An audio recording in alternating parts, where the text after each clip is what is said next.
Okay, everyone, we're about to get started. If we can find our seats, silence our cell phones, close the back and side doors, please. I'd greatly appreciate it.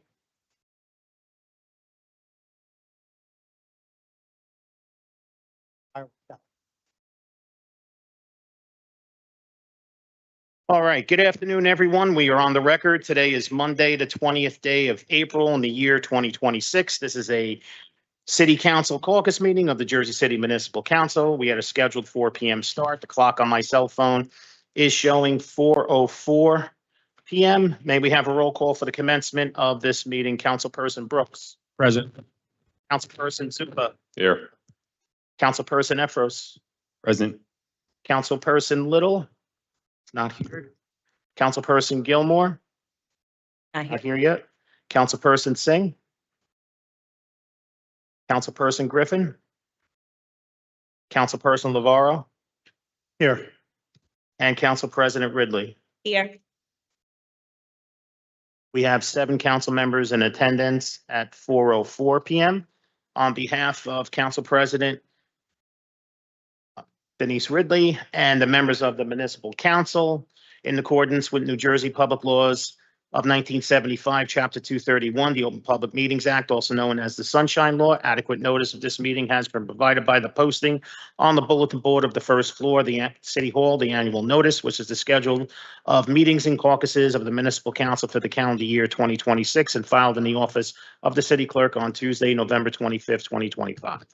In addition, at the time of its preparation, the agenda of this meeting was similarly disseminated on Friday, April 17th, 2026 at 7:50 p.m.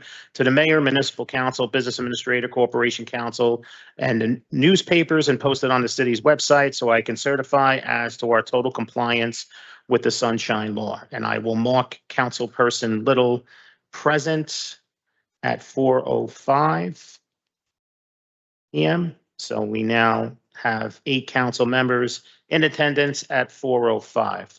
I'm going to turn over the meeting to our council president. Good afternoon, everyone. Oh, getting a little feedback. Good afternoon, everyone. We will jump right in and we'll start with HR, Khadijah McNair.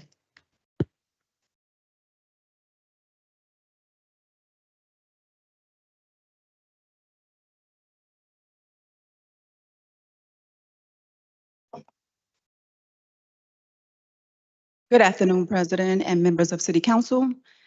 I have 2 items, resolutions to present before you. The first item number is 10.47. This is Resolution 26236.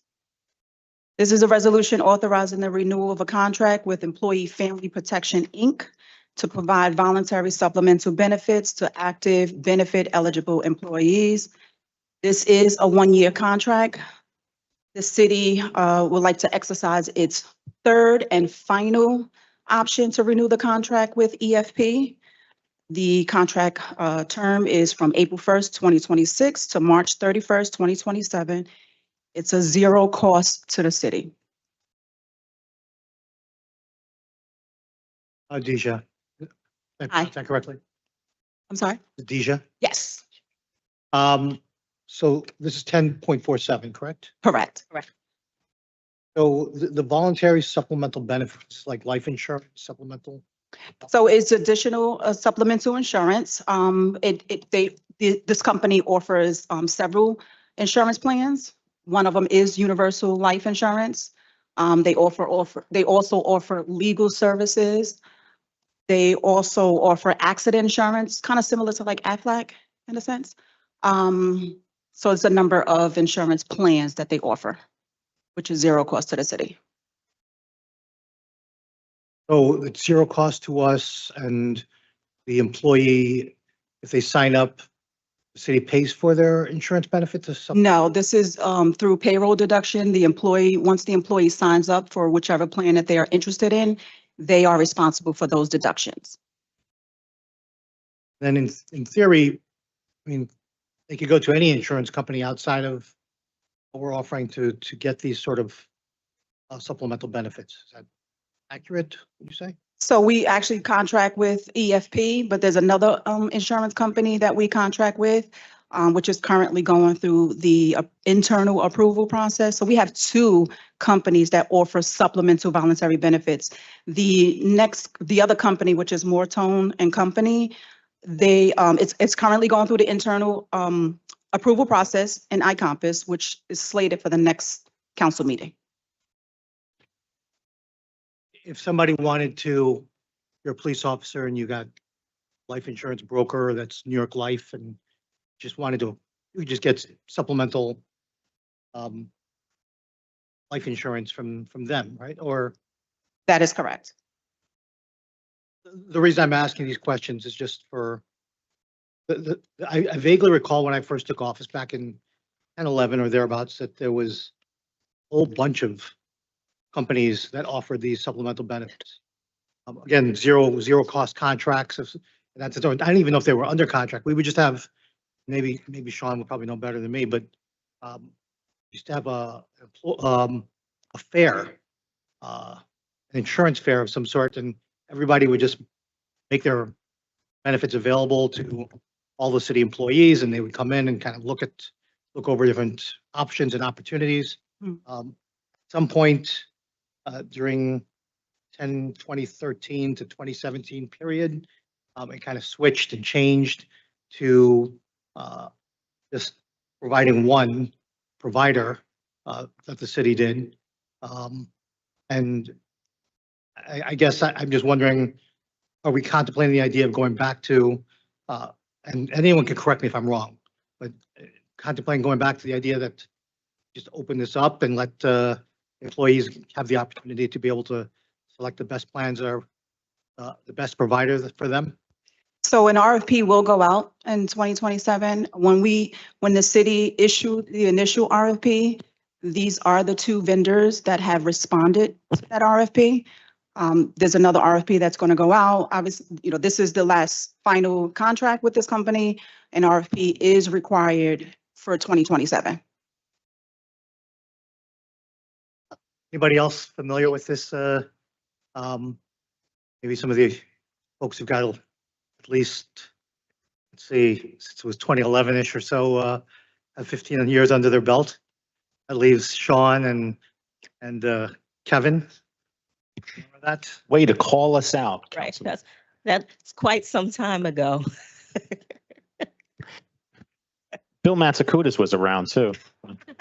Oh, yeah. It was too. Well, can we look into what the councilman is referring to and possibly get him an update before the next meeting, before Wednesday? Yeah, I'm fine with that. I just don't think the city generally goes out to contractors for this. They usually present to us. I'm fine with potentially exploring that option, but historically we don't present or reach out to them. They reach out to us if they ask, they want to be a partner. We evaluate them to make sure that, it's feasible and productive for our employees. And then since it's no cost to us, we just forward it on and have it implemented. Well, I'll share the full story. I was kind of like, there were all these companies that provided the insurance benefits. They would come to this fair. And then at some point between 2013 to 15, maybe, or thereabouts, or there was the bid put out and one provider was selected. And while everyone can still provide those benefits, they don't have the benefit of being accessible to the employees. It's zero cost to the city, and it's really just insurance benefits for employees that they can just kind of compare plans and do all that and figure out what's best to them. I'm not sure what the benefit is for the city to restrict it to one or two. Other than I recall, and that the other winner of the bid made some political donations at the time.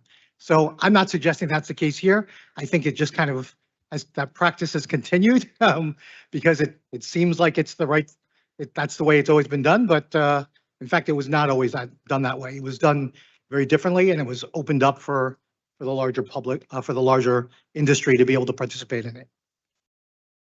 Councilman, I'm just saying that I don't know the mechanism to actually reach out to them. I'm happy to work with HR to figure out how we would contact various vendors to potentially come in and get evaluated. I'm fine with that. I just, as of right now, there's no policy that I know of restricting it to one or two. The policy is if you approach us, we review it. If we like it, we're happy to add it as a vendor. But so far, it's only been like one or two companies I know that have approached us for it. And it was just to add to what Peter is saying, these are the only two companies that actually responded to the RFP that went out. Is there a cost to them to participate? Not on the city side, no. Not from the city. There's a cost that they have to manage, obviously, the, program for the employees, but obviously they recoup that from whatever cost would be deducted from the employee's paycheck to pay them. Because I can literally recall the time when this happened and brokers were coming to me asking me, why is it only going to one person? And they weren't bidding on it because they didn't know about the bid at the time. And their feeling was that at that time that even putting in a bid was kind of futile. And so, certainly you can put it out to bid, but I'm not sure that it, again, what's the purpose of putting out to bid if they're valid brokers and they provide insurance services and there's no cost to them to be participating in this, as there's no cost to us? Why not just allow these brokers to be able to do their business and, as I said, set up a fair or whatever, or don't set up a fair, just make the information available to all the city employees. I recall at the time also that this was very important to police and fire fighters, that they valued the supplemental life insurance because of the risks in their job. And so some of them even came to me that at that time saying, the guy I've been using isn't on the list. They still continue to use him, but they didn't have the advantage of being able to pass that on, or other employees and other members of their department to be able to have access to that person, unless that person, it gives a person a competitive advantage to be able to be the sole bidder in this, right? Or two, over these other folks who, and most of these insurance brokers that are selling this are just doing it on their own. I'm gonna get off my high horse on that, but I just want to point that out that's this process is through no fault to anybody here. I want to make that clear, but there's been it got corrupted, frankly. I'll say it like that, right? So I hope we will consider uncorrupting it and figuring out a way to make sure that employees get the best opportunities that they can get, as well as allowing other people who are in this industry to be able to make a living in that. Yeah, and Councilman, I'm sure there's a legal explanation why it has to go through the city through RFP and then have the council vote on it. So I'm happy to work with the law department to figure out why we do it that way versus has to come in a open, come one, come all, type of approach. My guess is probably has something to do with the payroll system and have those deductions get added or withdrawn from the, employees' paychecks to make sure some kind of accountability there and no confusion or, mismanagement with that. But I'm happy to work with the law department to figure out, what the mechanism is and why we want to do it that way. Any other questions? Yeah. What service does EFP provide? So they provide insurances such as universal life insurance, paycheck protection. They also offer critical health events with cancer insurance, accident insurance, hospital stay insurance, and legal services. Thank you. And does compensating EFP through our insurance increase the cost of our premium? No, it doesn't. It's totally separate. Thank you. You're welcome. Now, Other- is there a cap to how many insurance providers we can use? Not at all. Not Okay. at all. There's, again, the RFP went out. So the RFP goes out Mhm. and whoever responds and qualifies can be added, Absolutely. like 1 through 1,000,000. If we want 1,000,000 vendors, we can have 1,000,000 vendors. Okay, thank you. You're welcome. Okay, next one. The last one is item 10.48. This is resolution 26237. This is a resolution authorizing, the award of professional services contract with New Pathway Counseling Services to provide counseling services in connection with the Employee Assistance Program. This is a one-year contract. April 1st 2026 to March 31st, 2027. And the total amount of the contract is $65,000. We posted an RFP twice, just so you're aware. We posted it twice, and we only received one response. Any questions? Questions on 10.48? When you talk about counseling, what are we talking about? Like, So it can range from like family problems. It can range from stress management, Okay. alcohol and drugs services. okay, now, is this one of those like, toll-free hotlines, or is this like in person, or how does the counseling work? So it's a combination. There's been times where we would send an employee to the employee assistance program and it's conducted virtually.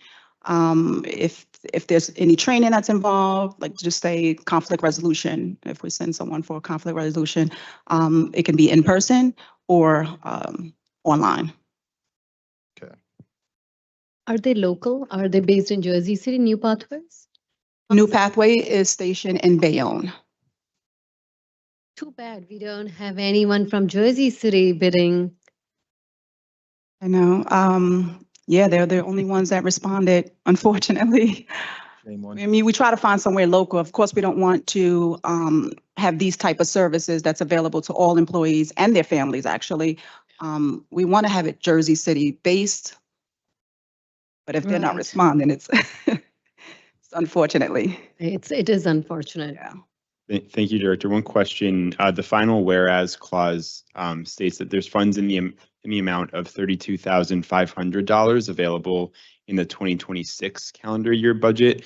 That comes from the temporary appropriations that you've already authorized. And so then after the temporary appropriations, we would need to authorize the remaining amount, the remaining half of the full 65,000. Is that correct? Or is there another process for? I believe that's how it works.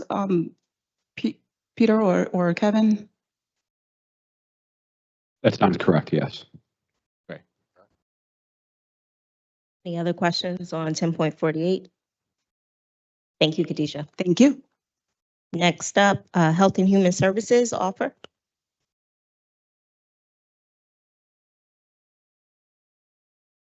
Afternoon, Council President, members of City Council. HHS Food and Nutrition has one item for your consideration. Resolution 26218, item number 10.29. This is a basic MOU agreement for our congregate senior lunch program between our host site, Lafayette Senior Living, and the City of Jersey City through HHS Food and Nutrition. On our end, the agreement says that we provide staffing, nutrition education, meals, and essentially all paperwork for the program. On their end, they provide the facility, compliance, let us know if there's an event or something that would alter our lunch program. And this is another in the series of the MOUs that I presented a few meetings ago. Any questions? Thank you. Thank you. Director Baker?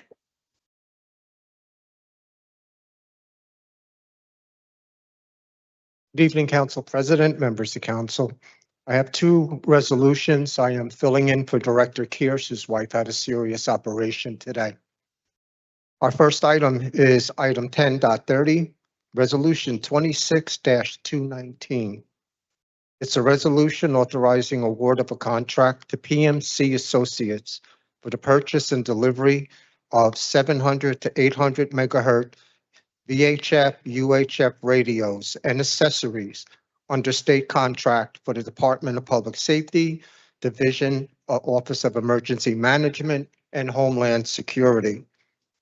This is the purchase of radios, 12 radios right now. They're in possession of ESU that are inoperable, cannot be repaired. They're also specially designed for the rugged use of what ESU goes through, intrinsically safe. So if they're in a gaseous environment, there's no explosions. And this is being paid for the 2024 UASI grant. So there's no cost to the city. Questions? This is paid for through a grant. Is it paid through a grant? Yes, yeah, it's USC funding. Just on that note, quickly, in these kinds of processes with the USC grants, is there a whole set of different interests that Public Works is weighing against each other for where that grant money can go? Was this very clearly, and this and the other item, the two most clear goals you wanted to accomplish with the USC grant? I don't know exactly, Councilman, how much is in there. I know there's a pretty good amount, and Director Kirsch uses that for all sorts of different purchases that are allowed under the USC rules and regulations. Okay, thank you.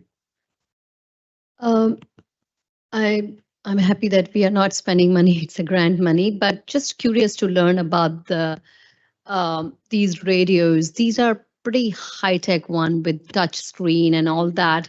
Do we need those expensive one, or can we have more radios instead of going for really high-tech touch screen radios? The radios that we have proposed for you right now are the most inexpensive that we can buy and high quality. The next resolution, you'll see exactly that. We're buying from PMC. These are Tate radios, which we're currently using in the police department and some of the fire, and they have held up much better than Motorola. Now, the next resolution, we have to buy Motorola radios because it's for FIFA. And FIFA already has mandated equipment and contracts and interoperability for all the bits. They're just for the radio itself. It's almost $9,000 for one radio. The radios that I just proposed you right now with the accessories is probably about $2,300 a radio. Okay. So, sorry, maybe I'm jumping ahead to the following resolution, but we are required to have certain standards to meet FIFA standards. We're required to get certain radios to meet FIFA standards. Is FIFA reimbursing? I mean, this is our grant money that we should be able to use for what we think is necessary. Oh, I wish. Yeah. Okay. Is there any way we can push back on that? Yeah. I know the governor's throwing her weight around with FIFA, and can we ask them to pay for our radios, please? But we already have grant, but they should be paying for Yeah, the things, yeah. transportation and. all We that. should be using our grant money. Yeah. Our grant was awarded so that we could spend it on city needs, not FIFA's needs. Any other questions? Yes, I have a question. So Sarah, with the, I know we're jumping ahead, but FIFA, if we vote that down, what are the repercussions?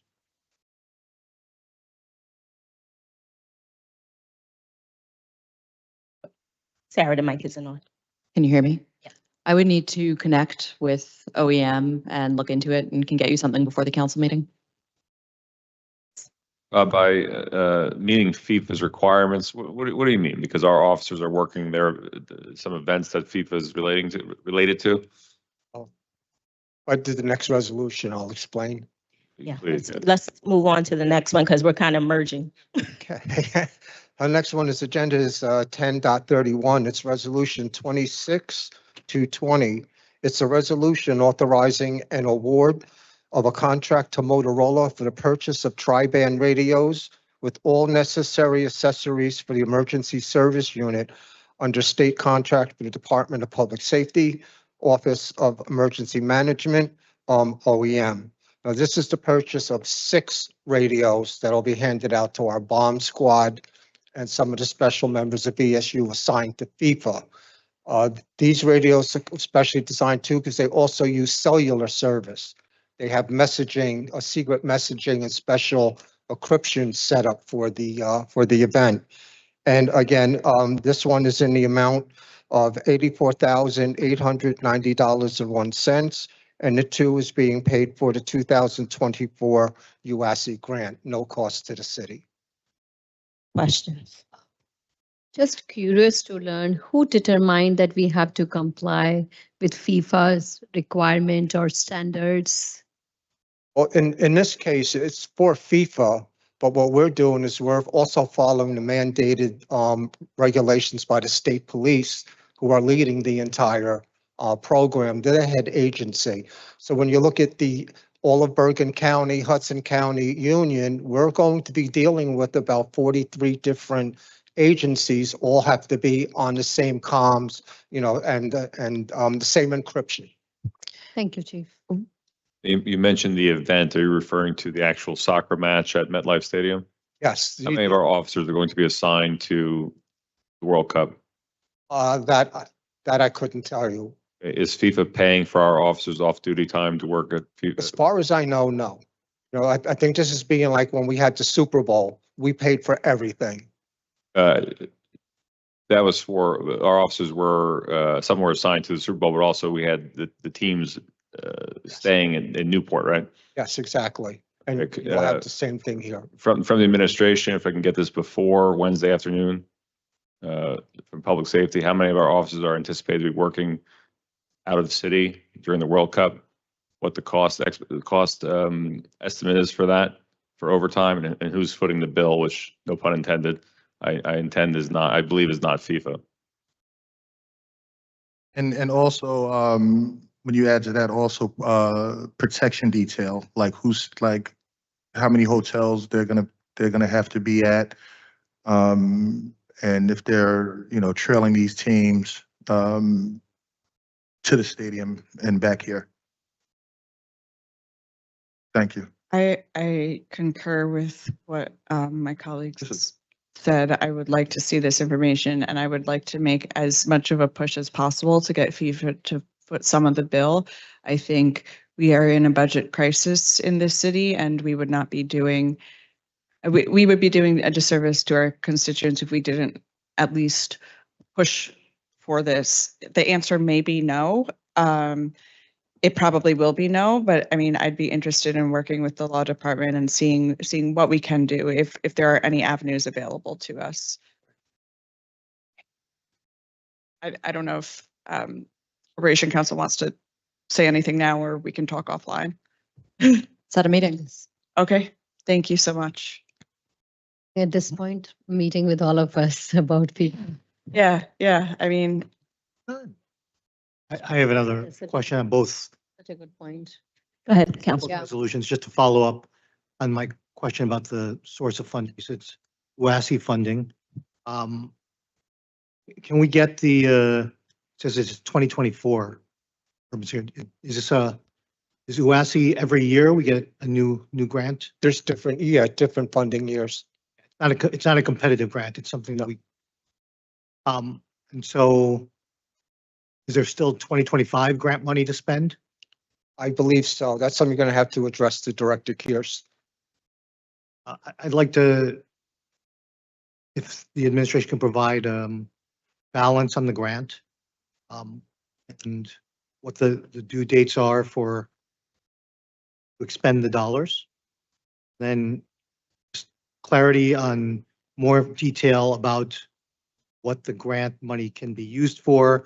Is it already fixed and budgeted in these grants? Or do we have some discretion? So if you have a budget that clearly delineates where the money's going, but it sounds like we're using it to fill needs. And if that's the case, then yeah, we'd like to see the exact language in the grant that says how the monies can be utilized. Just adding to my request, first, Bob, please extend our well wishes to Mrs. Kears for speedy recovery. But I know OEM already has a security action plan done for FIFA. It was probably done a year ago. Yes. And as you know, there are some things I can discuss in public and others that Correct. So you my directly. right. So the only part I'm looking for is the force that's going to the numbers from JCPD and our staff that's expected to be outside the city for FIFA as part of the security plan. Thank you. Thank you, Director. Thank you. Peter, just in general, I think communication has been horrible around FIFA, and I don't mean necessarily from the administration. I mean the whole FIFA event in this state, period. So communication from the state and everything has been pretty horrible. I attended a meeting last week regarding the transportation plan, but we haven't heard anything else. And as far as FanFest not being here and the money that the governor was allocating, is Jersey City getting any of that money? Are we doing events? So if we could have a Jersey City FIFA update for the council, that would be helpful. Absolutely, Council President. Can I add something, Council President and Ms. Levine and Peter? As we are asking all the questions FIFA related and we have no insight, is it okay to create a committee with council members who want to get involved, just FIFA related project where we are taking our questions forward, reaching out to state and FIFA organizers and looking to get more than what they are offering us right now? If your question is about council's formal powers to create a committee, an investigative committee must be closely related to the council's legislative role, and the types of functions that you're talking about seem a little bit adjacent to that legislative purview. Certainly one or two of you or any group that would not create a quorum that would need to be sunshined can work together to answer any questions that you have of the administration. What do you think, Council President?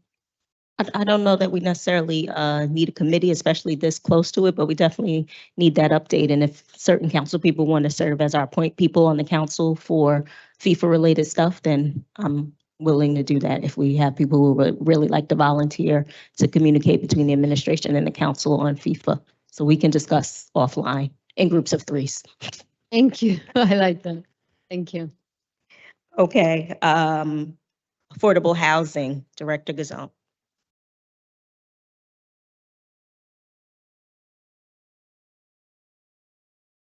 Good afternoon, Council President, members of the council.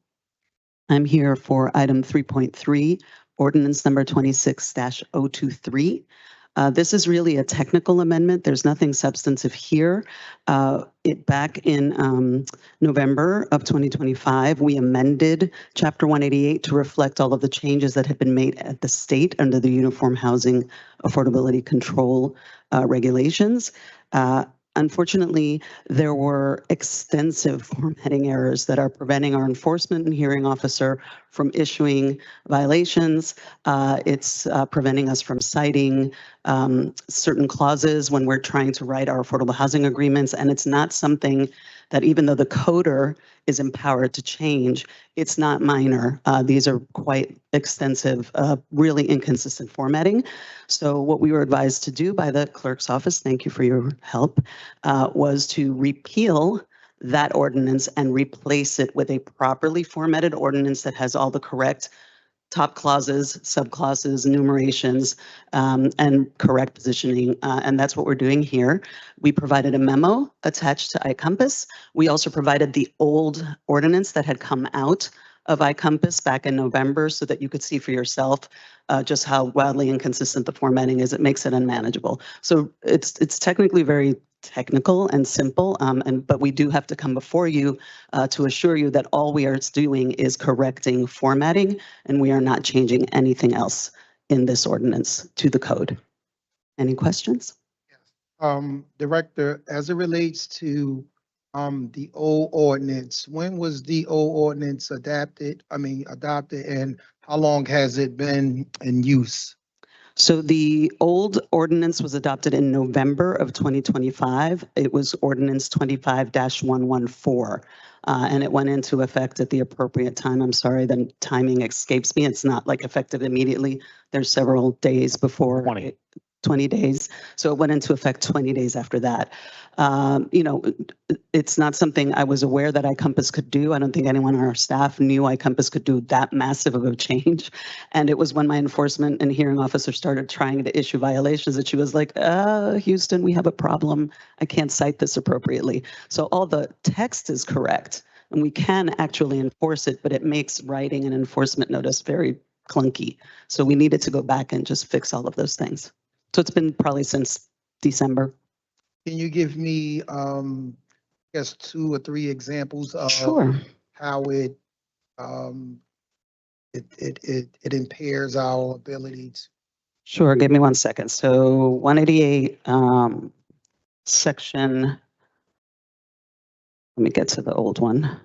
have it in front of me. Give me. bear While with you're me. doing that, I just wanted to mark Councilperson Gilmore present at 4:27. So we have all 9 council members present at 4:27. So for example, we have page 8 of 23 on the old ordinance. There is there's a phasing component to how you build affordable housing units. In other words, for every 25 market rate units, you have to put X number of affordable units. You can't wait to build all your affordable units at the end, right? Especially this is if you've got like townhouses, it doesn't really impact, a multi-story building, but it is in there. The box that gives you the correlation is in a completely different section. So it showed up in appeals by applicants. So it's completely unrelated to the section it appeared in. And it should have appeared in the following section, which was 188.15, and instead it appeared in 188.13. So those kinds of things. For example, there are other issues where you've got, and the clauses were supposed to be capital letter B with a heading, and then small number, then the next would be a number, and then if that number had heading, it was supposed to be a small letter. Instead, we were getting capital letter A, then small letter A, then Roman numeral, and it just, you couldn't be like 188.15 letter A. It just didn't look right, and it wasn't correct, and it would put things that were supposed to be its own clause and make it look like a subclause. So all of that had to be rearranged and fixed.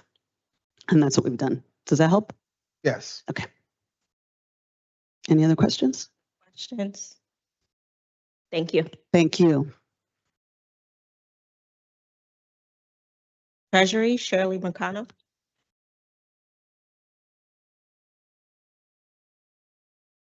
Good evening, Council President, Council. I have 2 resolutions for your consideration. The first one is 10.1, which is 26-190, and it is a resolution to cancel outstanding checks. It is from a very old vendor clearing account, and it'll bring us 356,000 back into the current fund. Questions? Money, when this money is coming back, are the outstanding balances still due? So I remember this is from 2015 to 2018. So all we're trying to do is close out something that was prior to. So we don't have the instance of someone. Because Right, no, statute of limitation is what, 7 years? it's actually 2 years, Oh, it's only 2 years. right? Oh, okay. Started clearing house like in 2021, if you remember when we came back and started. Why do cleaning house. people keep not wanting their money from the city? I'm sorry, what was? Why, why do people keep not wanting? Why are you complaining having extra I money? don't, I think people don't like to cash their checks, I'm not sure. But this is a very old vendor clearing account that we just don't use it. That 356,000 is a lot of money. So, and this money goes into a general fund, or it goes back to where it came from, or It goes back is it repurposed? It just goes back? Okay. This account is very old, so it goes back to the general fund. Thank you. Any other questions? Most institutions cancel checks after 90 days or 120 days. Obviously, we were very generous. This is 11 years ago. When I first started in Treasury, Shirley, can you move the mic? we Yeah. started closing them out every other year. Okay. So after 2021, we cleaned house. But this account was from prior than that, and so we needed the auditor to come in and say that we could do this. Okay, so what spurred on the focus on this particular account? So we haven't used it in so long. So we're just trying to clean up anything that's older and consolidate accounts. And who's responsible, say before today, who was responsible a year ago to look into this account? The reconciliation is done by accounts and control. But we're Treasury, so all we do is manage the funds. And do we have any other accounts that we're looking into to close in the past, or is it just this one that was over? Right now, Bank of America, we're just trying to consolidate what we can. And I don't think we're closing. I think we're just trying to consolidate and. Sorry, I came in late. I apologize. I had to step out. So this is converting into revenue to us for us? Yes. Great job. Great job. And then is it possible to see who the payees were. I just want to make sure I don't have a check on here. I think that because they're so old from 2015, we don't have the list of payees. Oh, no? I Okay. mean, we don't have that information. Uh, All Okay. You should have cashed your check, Council. right. Next one, Shirley. And the next one is 10.9, which is 26-198. It's for NW. It's for financial services that were offered for the general obligation bond issued in December. And for other financial matters, they gave us a little bit of consulting work. What's the number, please? 10.9. 10.9. Resolution. Shirley, just make sure the mic is by it. That's why they can't hear you. I'm sorry. It's okay. 198. And the total is 57,241.25. I have a couple questions. So why is this claim not part of the normal claims? We went out to RFP and we offered a new contract in January. So we have a new contract and a new company which will be doing the work from now on. And so they did do our bond issuance in December and were doing work in December for us. Okay, and that was part of the previous contract, though? Their contract had already expired. I see. So that was just a extension of the work while we were looking, while the RFP was out. Okay, understood. And then it looks like the main amount is $36,500, but there's a number of other smaller amounts throughout. Right, so they did just a little bit of consulting work for other divisions. So they did consulting work for Grand Street, Kennedy Boulevard, North Avenue. Shirley, sorry. A little bit closer to the mic, please. Harborview, so they just offer different financial services for other divisions that do not involve treasury. I see. So the crux of it was the 36,500 to the treasury. Right. Okay, thank you for clarifying. So in theory, they did not theory, in practice, in reality, they did work for us out of contract Yes, knowingly. yes. They know they were out of contract. We may or may not have known, I don't know. Keep great records. But they did work for us out of contract and they just kind of assumed that it'd be a renewal maybe, and then it'd all work out and fair to say? Yes, I mean, we did put it out to bid and they did bid. The award, it was awarded in January. Were these rates any different from the rates that we had been working under for their previous contract? No. So, okay, So consistent. I guess, what if anything happens if, like, we vote not to pay them for doing unauthorized work? I am not sure.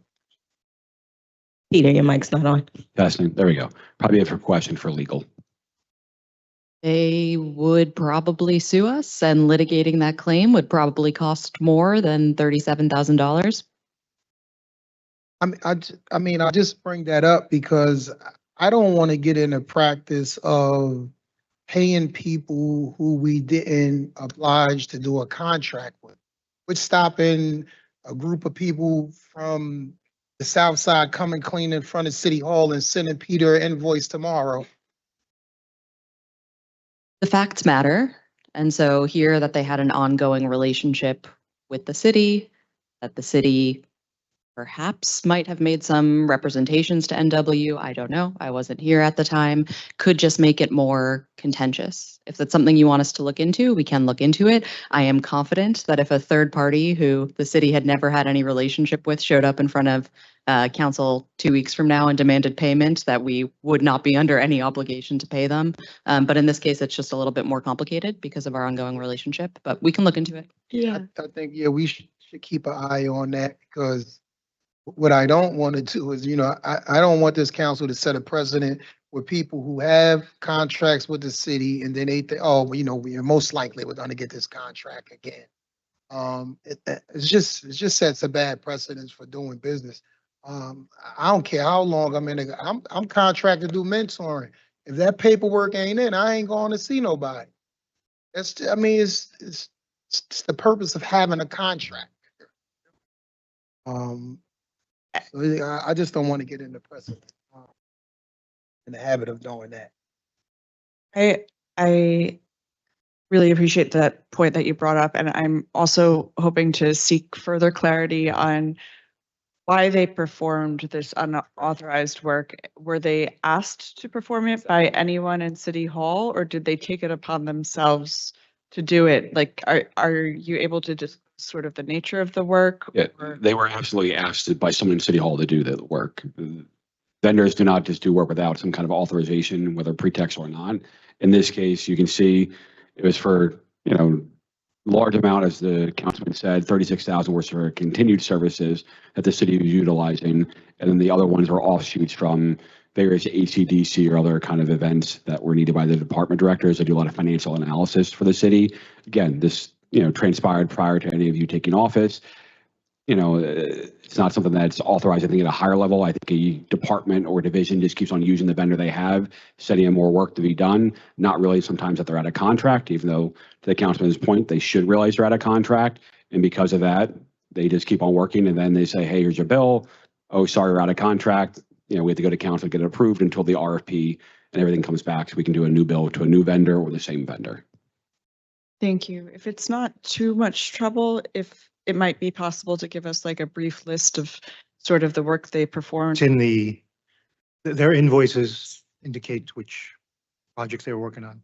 They worked on 255 Kennedy Boulevard, pilot request. They're attached along with the rates and hours for each of their projects. 1 Newark Avenue, the Okay. embankment. And do each, but like, my question was if we could request like the email that showed the city asking them to perform that work.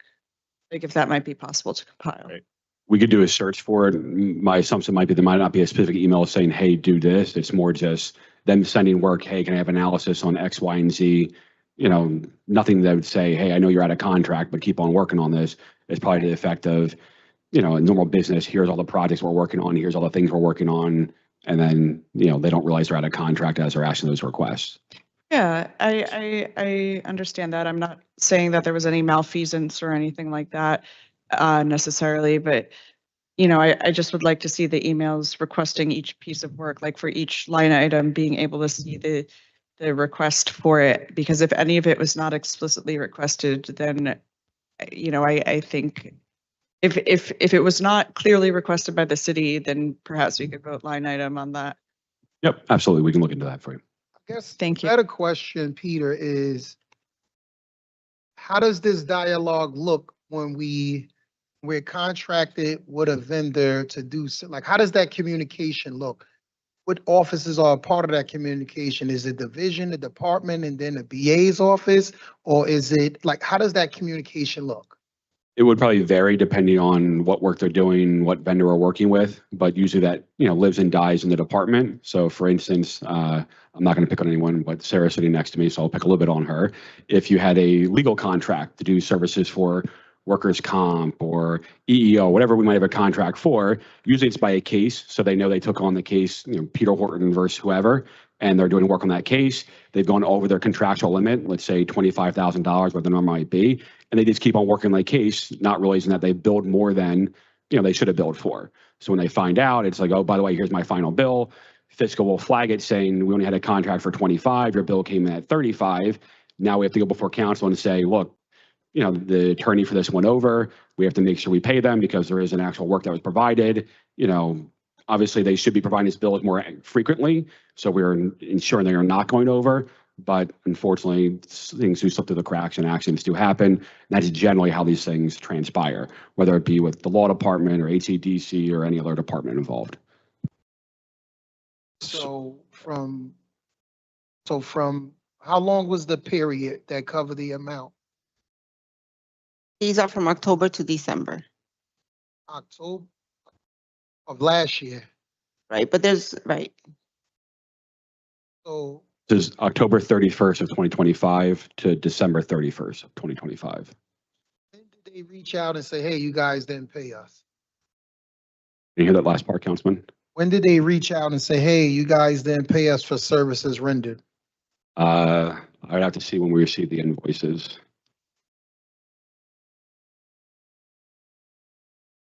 The invoices are dated from October, but I don't know if they were provided in October. I'd have to talk to fiscal and see when they actually received them. I mean, because that's 6 months. October, November, December, 3 months last year. We had April this year. I don't know, man. It looks bad to me. I don't know who's at fault, what happened, how the dialogue, the communication look. I don't know. I don't know. So, I mean, like what? There has to be something we could do to put a mechanism in place where, you know, a week before the contract is over, 2 weeks before the contract is over, it gets revisited and not after the contract is over. Is We that start something that much, we start much earlier than that because a lot of these contracts involve either an RFQ, an RFP, or some kind of public bid process. So every fiscal officer in purchasing maintain the list of contracts that we have, of public bids that are approving the contracts, and they do send reminders about when they should be rebid or reauthorized. Again, even though they're sending information, sometimes there's delays. There could be issues where you know, the bid wasn't correct or they want to change the bid and there's back and forth between them and law department. So I don't want to blame any one department or person. It's a very complicated matter for these things, unfortunately.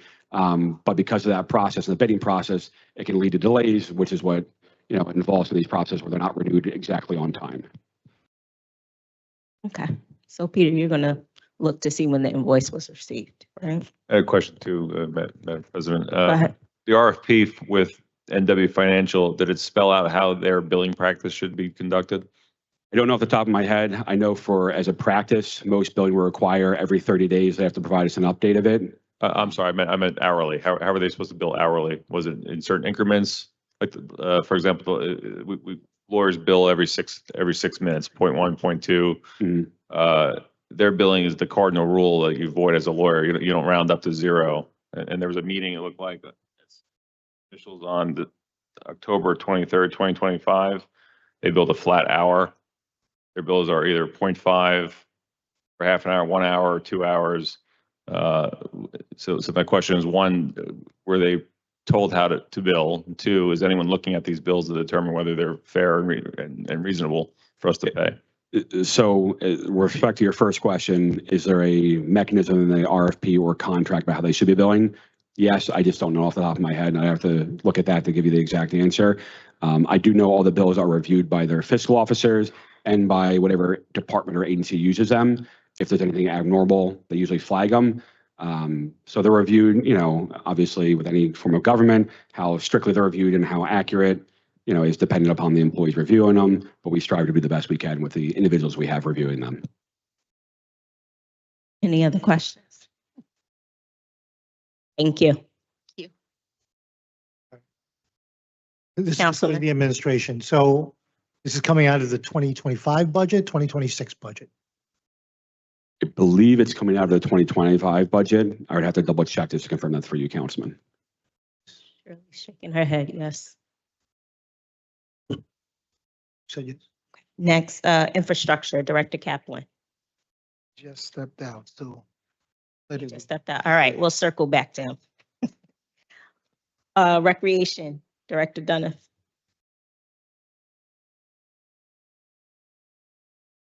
Good afternoon, Council President, Council.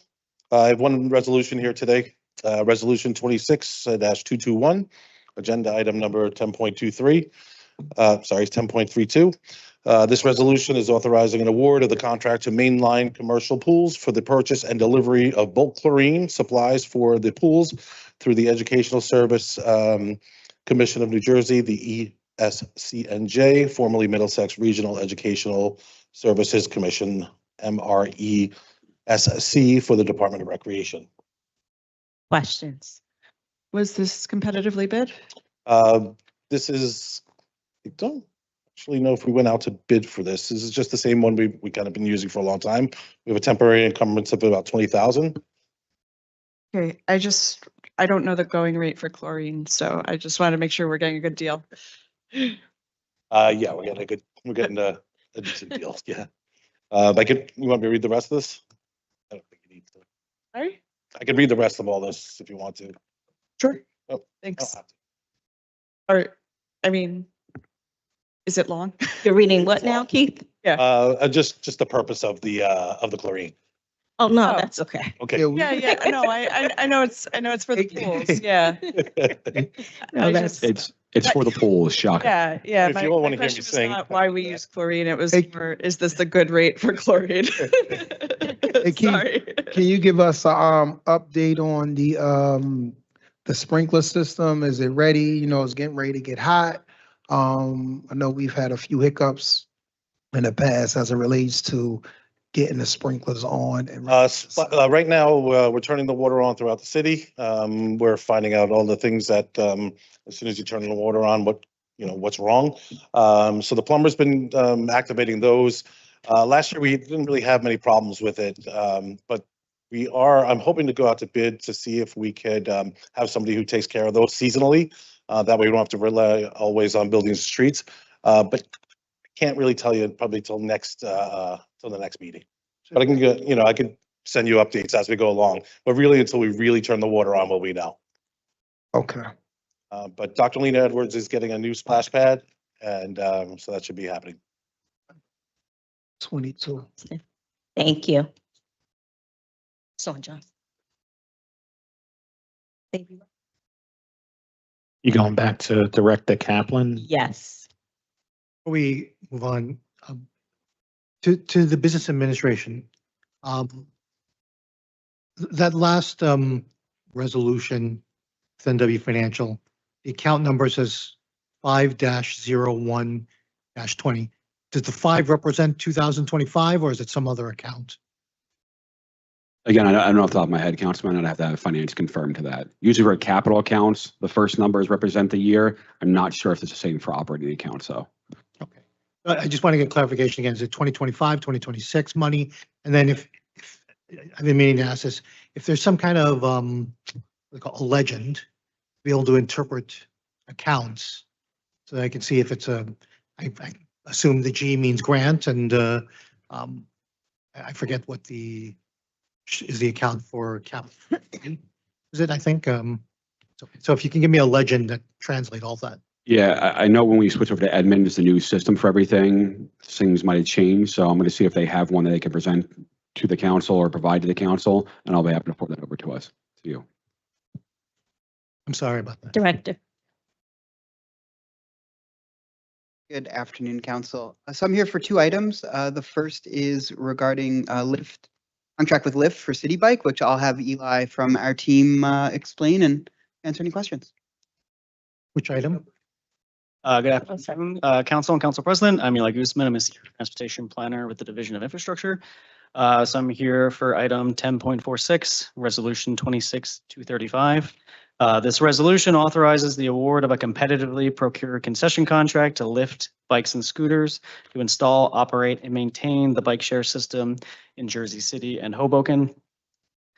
This contract is for 3 years with 2 one-year extensions and will be at no cost to the city.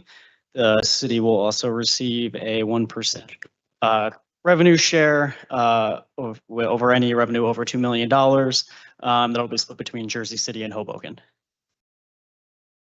Questions? Yeah, I appreciate the revenue share. So the 2 million, is that $1 million apiece? But once Lyft hits $2 million in their annual revenue, we will receive 1% of essentially all the money over that point. So this is a change from the previous contract where previously we paid about $400,000 a year. We received a larger revenue share, but that did not offset the cost of the portion the city was paying. So now the service will be at no cost to the city and we'll still receive a smaller revenue share, but we'll still receive revenue. So in the end, we'll actually end up in the positive as we were in comparison to the previous contract. Okay, so when you say over $2 million, we starting at the new number, or is it if it's 2 million and one, we get 1% of $2 million and $1? Gotcha. So it'll be 1% of the amount over $2 million. So if it's $1 over 2 million, you get 1% of that $1. So for reference, we're anticipated to make between $8,000 to $12,000 a year in revenue under this new contract. That'll be split between Jersey City and Hoboken. And as I mentioned, this will actually be more than we were receiving under the last contract. Thank you for doing it. I think it's a good idea, but how are we dividing revenue? Is it going to be 50-50% or have we decided about the dividing revenue on what percentage? So we're splitting it with Hoboken based on our ridership numbers. So Jersey City has 60% of the ridership. Hoboken has about 40%. So that's the agreed split upon. And this roughly mirrors what we had in the last contract as well. Interesting, because we are such a big city and Hoboken is tiny. Do you think we can negotiate more? Just because the number of people, we have over 300,000 people, number of people using the rides, and then in Hoboken it will be way less than that. Is it, Director Kaplan, if you can share more about dividing revenue or negotiating a fair deal? So to your point, the populations aren't equal, but the numbers on how the revenue split, as Eli said, was based on the ridership. So the amount of trips that are taken and where that trip is taken from and to, and that's where the revenue to the city bike system comes into play, because that's where you're paying your cost to rent the bike. So, you know, as we are undertaking a city bike expansion separate outside of this contract that's grant funded, that may increase our revenue share.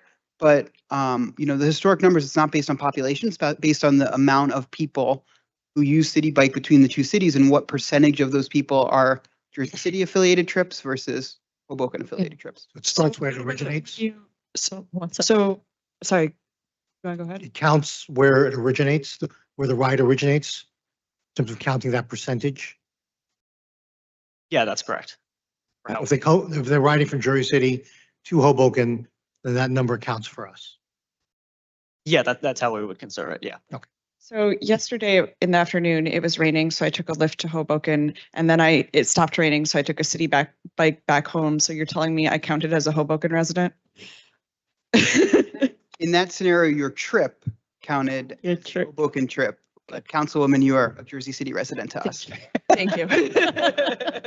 Councilman Gilmore. I see, okay. So just to be clear, the only time the city receive anything is when city bikes hit revenues of over 2 million. For the new contract, yes, that's correct. And based on historic growth and essentially the revenues we've received the past few years, unless something catastrophic happens, we are going to hit that mark. And that's where we get that proposed like $8,000 to $12,000 a year number from. Do Sorry. you know, Here, can you please repeat that? The past revenue was generated? Just come a little closer to the mic. Okay, so we do have revenue from the past few years. So we have an understanding of, you know, the amount of money that Lyft is generating through this system. So that's how we were able to identify that $8,000 to $12,000 a year estimate for what we would get in revenue share based on what the revenue has been previously and what we'd anticipated to be going forward. Just to be clear, the current contract, which also has a revenue share, has costs, direct costs that we pay, which are about $40K a month, I believe. And so we are no longer going to be paying that amount. So we reduce our revenue share, we reduce the income coming in. But if we look at the last few years and we include the costs and the revenue shares, we end up still paying money for the service. So even if we got zero revenue share and we only paid $0 for the service, we would be coming out ahead compared to the prior contract. what does like the contract with city bikes look in, let's say, New York? Is it that 1% threshold over the 2 million as well, if you know? I'm admittedly not familiar with what their revenue share is. I know they have a somewhat different contract than what we have with them. But it's your office perspective is that even if, let's say they don't get the 2 million, in essence, we win because we've essentially would have eliminated an expense associated with the cost of doing business. Correct, yes. And now instead of paying 400, we were paying, roughly $200,000 a year after applying the revenue share. So we were in the net negative, and now we'll be in the net positive with this new contract. Okay, and that 200 was coming out of whose budget? Or was it grants? Where was that money coming from to subsidize? It came out of the infrastructure department. I'm not sure if it was operating or capital expenses, but it was routed through the infrastructure department. Okay, so I estimate that you guys should have about 200,000 to do more work for in city. I'd have to confirm whether that 200,000 was put forward from last year to this year, but it would be $200,000 that are not being spent from the city or the infrastructure budget. Okay, and my last question, if you know, what's the status on the splash pad in Fairmont Triangle Park? That I don't have that information. I would have to follow up with you offline with Brian, our director of architecture. All right.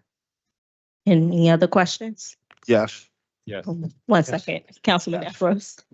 May I request a map of the docks? And is there any plan for expansion with this contract, or is this, just a map of the expansion planned? Certainly. So under this contract, there is no planned expansion. This is purely just to operate the system that we have existing. Yeah.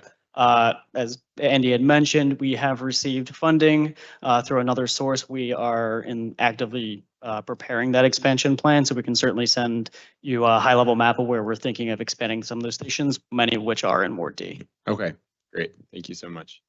Councilman Brooks, I think had a question. Well, you do? No, that was. Okay. No, I have questions. Hi. So you mentioned some of the revenues. Can we get the 5 years of revenues from how much we received from City Bike, a lift, it's called, as well as how much we've paid over those 5 years?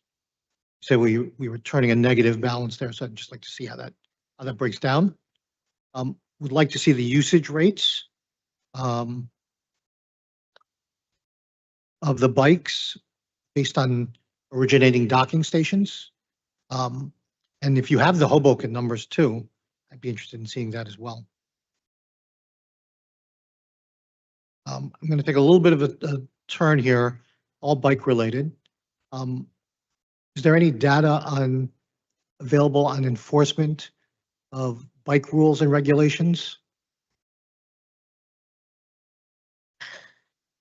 That's not something that I have accessible or have prepared for this afternoon's meeting, but I can speak with the police department to determine what data and how that's collected. Okay, appreciate that. We'll follow up with you. And then lastly, in terms of biker education, are there plans to provide more signage and an educational push for users and riders? Many of the city bike riders that I see don't wear the helmet, and that's required by law. Talk to residents about the idea that hand signals and things of that nature, that used to be a thing of when I was growing up, and that's rarely ever employed or utilized. So just wondering what the plan is with regard to signage and education and putting any sort of signage to educate. I can certainly speak to the efforts that we can do with City Bikes. So previously we have partnered with them specifically on pushing out this safety message so they can push it out through their app. So all users have to essentially see these instructional videos or see tips or tricks and things like that. So we have partnered with them on that, and also, providing material, whether that be helmets and things like that. So that's certainly something that's well within the scope of this contract with City Bike to push, that safety message and reinforce those, riding rules. And I'll add, in general, outside of the City Bike contract, as part of the Vision Zero initiative, we're looking at providing a safer space for bicyclists to operate in, and also educate and support the operation of the roadway for all modes safely. So certainly education to all users is a key consideration of the Vision Zero effort. Okay. This may not be in your purview. It might be again in public safety. Any progress on delivery bike riders? And I understand that there was laws passed related to regulating that and trying to make roadways safer for pedestrians and so forth, who often find the bikes to be, the delivery bikes, I should say more specifically, to be dangerous and challenging at times. That's something that's something I'm going to need to speak to my team to get briefed on the history. There's many things I've been catching up on, and I have not yet caught up on that one. But thank you for raising it. And I'll Sure. find out more. Thank you, Andy. So just want to jump in. I think Councilman Navarro, you said it was legally required for cyclists to wear helmets. In New Jersey, that's actually only if you're under 17, so it's required for children, but adults have a choice. Any other questions? Yes. So the revenue was okay, was the 1%, was that negotiated? Was that offered to the city? Like, how did that work? And is there any information from other cities regarding their revenue share? And did we compare revenue shares to other cities? Like, I feel like we're getting the short end of the stick here. So the way this worked is it was a bid. So in a traditional bid, we would be paying for a service. In this scenario, we were receiving revenue share as the response to our bid. They're providing a service at no cost and giving us this share. So the response to their proposal, their quote unquote cost, was actually this revenue share percentage. So this number was proposed by the respondent to the publicly advertised RFP process. Okay, because I think the language, because my thing is, they keep saying providing a service, but actually what they're doing is making money, right? I mean, yes, it's their bikes, but that's like saying, that's like airlines providing a service, but you have to pay that $2,000 for the ticket, or rent a car providing service, but you're paying daily for that. And I just, I don't know, I just think 1%, especially in the crisis that we're in, it's not a good number. Just want to say that we are not spending money this time and we are going to get revenue. So I think the good thing is that we are not spending money right now, right? Correct. If you look at the ridership numbers and the costs over the last 5 years, and we'll get Councilman Navarro and everyone those exact numbers, we were spending money to operate the system. Right. And that will not happen under this contract. And I think if it is successful, we can revisit it in 2 years or 3 years, right? And we can see how much revenue we are generating. Maybe we can negotiate if it is going in the right direction to get the higher percentage. I believe this contract will set the revenue for, is it 3 years? 2 years and then 1 year consideration. So yeah, and the reason for that, just strategically, the New York City bike contract expires in 3 years. Okay. We set the terms of this bid to align with that, so that we would be able to move forward in an aligned direction or a separate direction as is appropriate for Jersey City at that time. So that would put us in this for 3 years, but beyond the 3 years, we would be able to formulate a new RFP for this service or a different service or whatever we want to do. Thank you so much. And how much revenue was made in 2025? Do we know?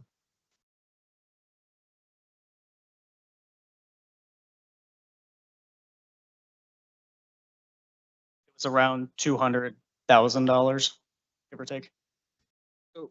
So I'll do the math. The cost per year was between 4 and 500K, but we only paid about 200K. So the revenue we received was No. I'm sorry. Not the revenue we received. Do we know what City Bike made in 2020? like their profit.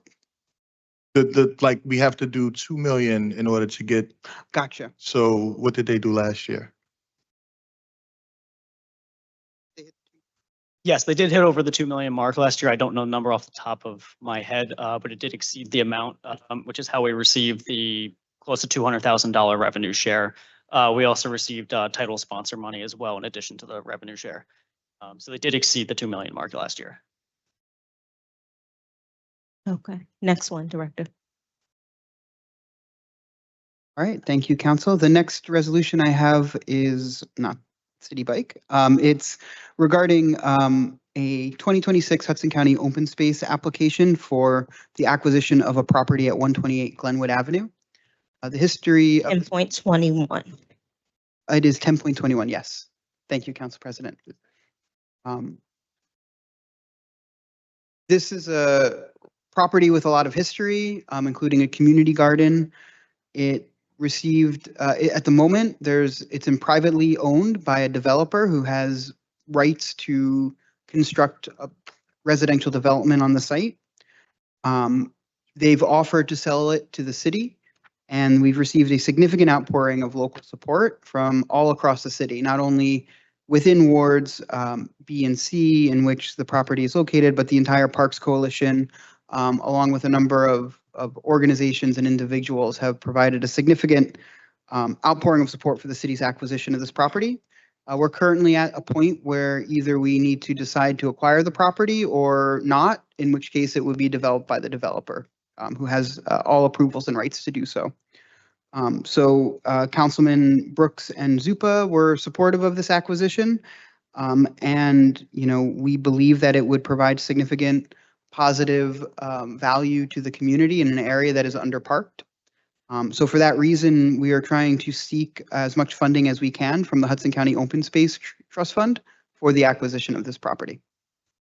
Director, just a question. I was on those emails from the county with the appraisal value of the property. It wasn't the number listed in the resolution. Can you speak to that? So the current appraisal that we have that was written and submitted by an appraiser is a few years old at $475K. It is our intention to update an appraisal, in which case the amount we would be able to receive from the Open Space Trust would increase up until the property appraised amount.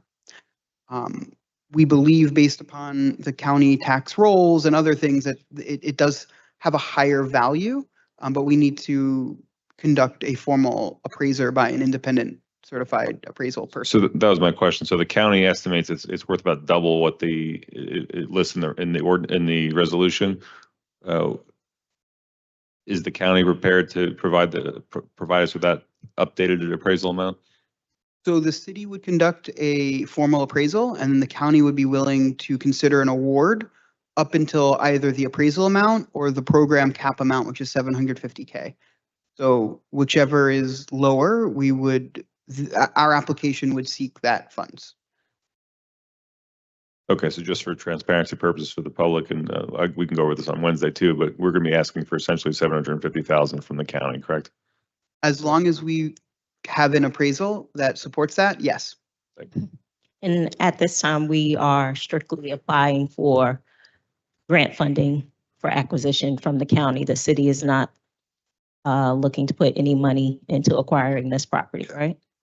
So at the moment, the resolution before the council is to support receiving county funding. However, the purchase price and the amount available has a gap. So there's not a commitment, but we would need to find that funding somewhere in order to close the deal. So the resolution is saying that we are committing to finding the gap, filling the gap. We are not. This resolution is committing to pursuing the funding from the county. So I'm sorry. I get that the resolution is just pursuing the funding from the county, but you mentioned a gap. Have we, I guess, confirmed or made any verbal commitments that we would fill that gap as a city? So we are not formally made any commitments. I think the intention of receiving these funds, if we do receive them, would be to acquire the property, which would require some capital funds to be identified. But we have not committed to that. If, for example, we submit this application and we don't receive it, we would not be on the hook for purchasing the property. We've expressed an interest in acquiring it from the developer, but we are not under a formal contract, as I'm aware. Any other questions? Yeah, so if it's, the resolution and the application to the open space dollars is for how much? So the application as written on this resolution is for 475K, but my understanding is it will be adjusted, it can be adjusted upwards if we can justify via a higher appraisal and the county is able to accommodate that, which they've informally told us the limiting factor is the appraised value. Then, so you're going to adjust for that? The application may go in. We're a co-partner with the community group in applying for these funds. Correct. And does the grant, we just did this last week, I think it was last week, for Hudson County Open Space Trust Fund grant applications that contemplated 2.8 million, if memory serves me, in matching funds. Is this application acquiring any sort of matching funds from the city as well, or from the applicant? So it's a little bit confusing, but to clarify, this would be funding sought from the same project pool as the Hudson County Open Space project applications that were submitted at the prior council meeting. This would be for property acquisition, which is handled a little bit differently than park improvements, which the other projects were, but they are still coming out of the same pool. They're still competing against each other from the county's program. The matching funds then and now are not a commitment. It's more of that's what would be required to complete the project because these projects have a hard cap. So as I mentioned, we have 750K per award. So anything that we need to do to complete a project that costs more than 750K, we would need to identify the funds outside of the Hudson County program. What we've done strategically in the past, and again, this is not for this application for acquisition, is we sometimes would take a phase 1 and a phase 2, which would then give us two 750K awards for park improvements that would result in a $1.5 million worth of money to make that construction project. So we'd combine awards by phasing them. So that is some of those matching funds, because on the resolution, as I understand it to be written, it was the total project cost and then the 750K award, and then the difference was matching funds. Some of those may have come from other prior awards or other grants. But those were related to the prior meetings items. This one, similarly, we would be awarded the amount for this acquisition from the Open Space Trust. And then to close the deal would need to bring the totality of funds for the negotiated sale price to the table. If I may, just to keep on that thread, Director. So if this resolution is passed, we become a co-applicant for the grant. The grant would then need to be approved. We would be waiting for another appraisal. If there were a gap in funding, then, and maybe this is a question for the BA, we would need a separate resolution for the gap in funding. Is that correct? To acquire the property. Yeah, I'll defer to legal and BA on additional resolutions. Yeah, anytime the city acquires any property, that would require a resolution by the council. I don't know if we need separate resolutions both to appropriate the funds and to acquire it. We'd probably combine them in some sort of deed and, approval process, but it would go before the council again, to best my belief. Thank you. Okay. And I know you spoke briefly about all the community support. Just to confirm, the McGinley Square Community Board has committed to, I don't want to say volunteer labor, but potentially coming up with an MOU with the city around maintenance and upkeep of the property to restore it to its prior use. Is that correct? Correct. We've had a conversation about their willingness to provide a maintenance agreement. We've been moving pretty quickly with this one, so we haven't fleshed out the details of any potential maintenance agreement. We don't have one drafted or signed yet, but that was an offer made to the city that we would look to continue the conversation on. Great. Yep. And that could be potentially modeled like a conservancy, which I think not off the top of my head, but we do have some park conservancies that we work with currently, right? We do. Okay. And since the public is watching, I have received the same emails that you have. I have my own special folder. So just want to let the public know I am supportive of this resolution. Thank you, Director. Councilman? I just want to clarify for myself, just if we approve this resolution, if we vote for this resolution, then we're voting to support the application to Hudson County Open Space Trust Fund. And is there, and maybe this is not for you, maybe it's for the law department, is there implicit in this, implicit or explicit, a commitment to supporting the use of city funds, capital dollars, grant dollars, open space, et cetera, to fill the gap ultimately? And so I'll just say it on the record because I want it to be clear so there's no ambiguity. Certainly can support the application for funding for Hudson County Open Space. But given our financial situation and given that it's not, pretty sure it's not budgeted in our capital dollars presently. And from previous meetings where I asked about kind of prioritization plans and so forth, there's not a prioritization that was developed in concert with this council to ensure, or at least with this councilman, I should say, to ensure that those dollars are also prioritized for this project versus any others, whether it's Courthouse Park or Sullivan Drive or Parsons Cove or Spear Cemetery. I could go on. And the question for me is whether we're committing to supporting or to providing the funds as a city council person with our vote on this resolution.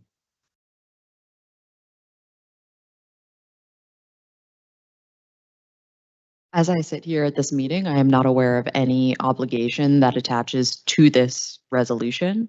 We can look into at what point any obligations would attach and make sure that the council is aware of that. Thank you. Thank you, Director. Thank you. Community Development, Amari.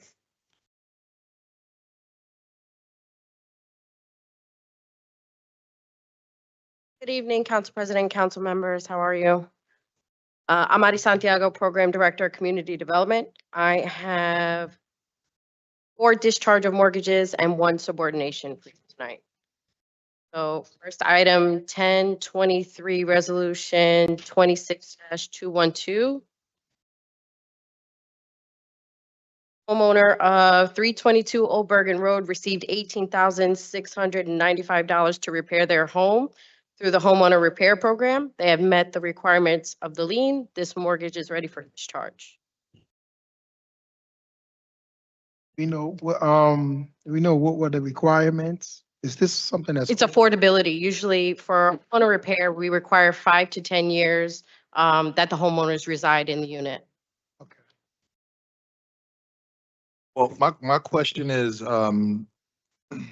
people have been asking about this program and it seems to not be around anymore. Currently, it is not funded. It is in our con plan and annual action plan to fund in the next funding of allocations through CDBG. Okay, and that's grants through the state, correct? That's through the federal government. That's through HUD. Federal. Mhm. Okay, thank you.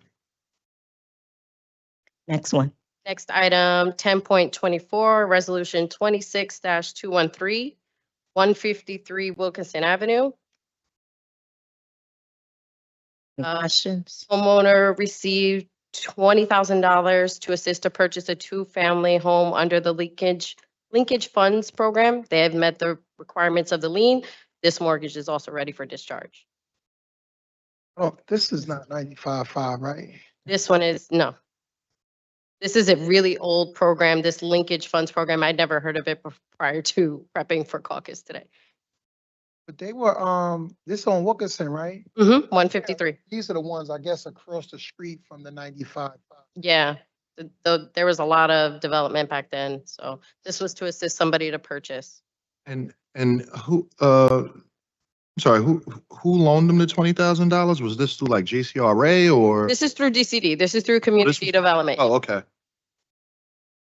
And that's no longer around either, right? This type of program isn't around. Right now, we're running it more first-time home buyer through GNHP. Okay. But you would hear from me on other projects. Thank you. Next one. Third item, 10.25, Resolution 26-214, 627 Garfield Avenue. Homeowner of 627 Garfield Avenue received $6,000 through the homeowner repair program to repair their property. They've met the requirements of the lien and we're ready to discharge. Questions?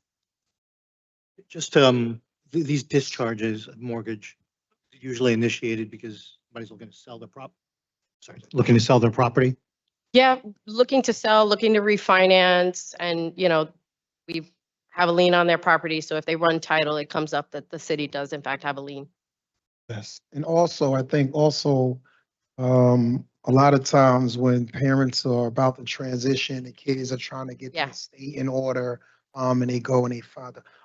So I guess my next question would be, at one point we were embarking on a journey of trying to like do these things automatically because we really have like an antiquated system where kind of put the onus back on the homeowner and then we get lost. So that's how sometimes these things linger for a while. Do we have an update on that? Currently, no. But we do have a scanning system. Well, we have a scanning company that we're utilizing. So they're making all of our paper files digital, which in fact could possibly lead to us streamlining that, assigning a staff member to take all of those documents, create a proper spreadsheet, put in the dates that they've met their requirements, and then we could, do large amounts of discharges. I believe prior program director Brian Rands was working on something like that. So there was, I think last year he did about 100 discharges that way.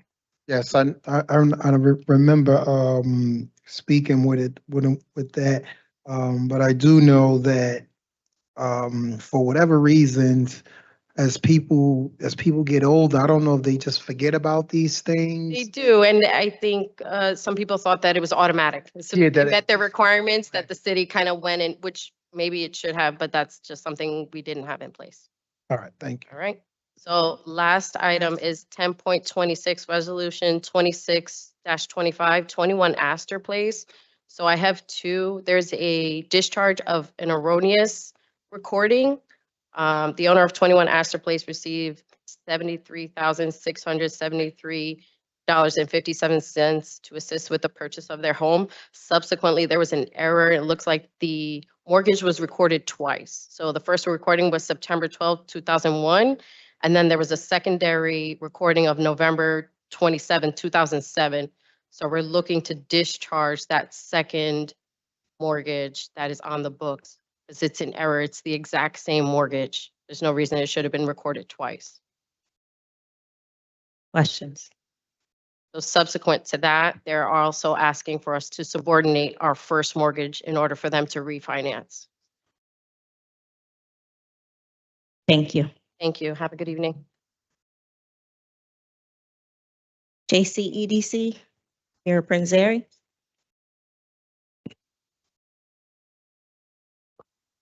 Good afternoon, Council President, members of the Council, Mayor Prinzeri, Executive Director of the Jersey City Economic Development Corporation, and I am joined by my team, Florence Barron, Connie Rogers, Shannon Mitchell, and Maria Teneo.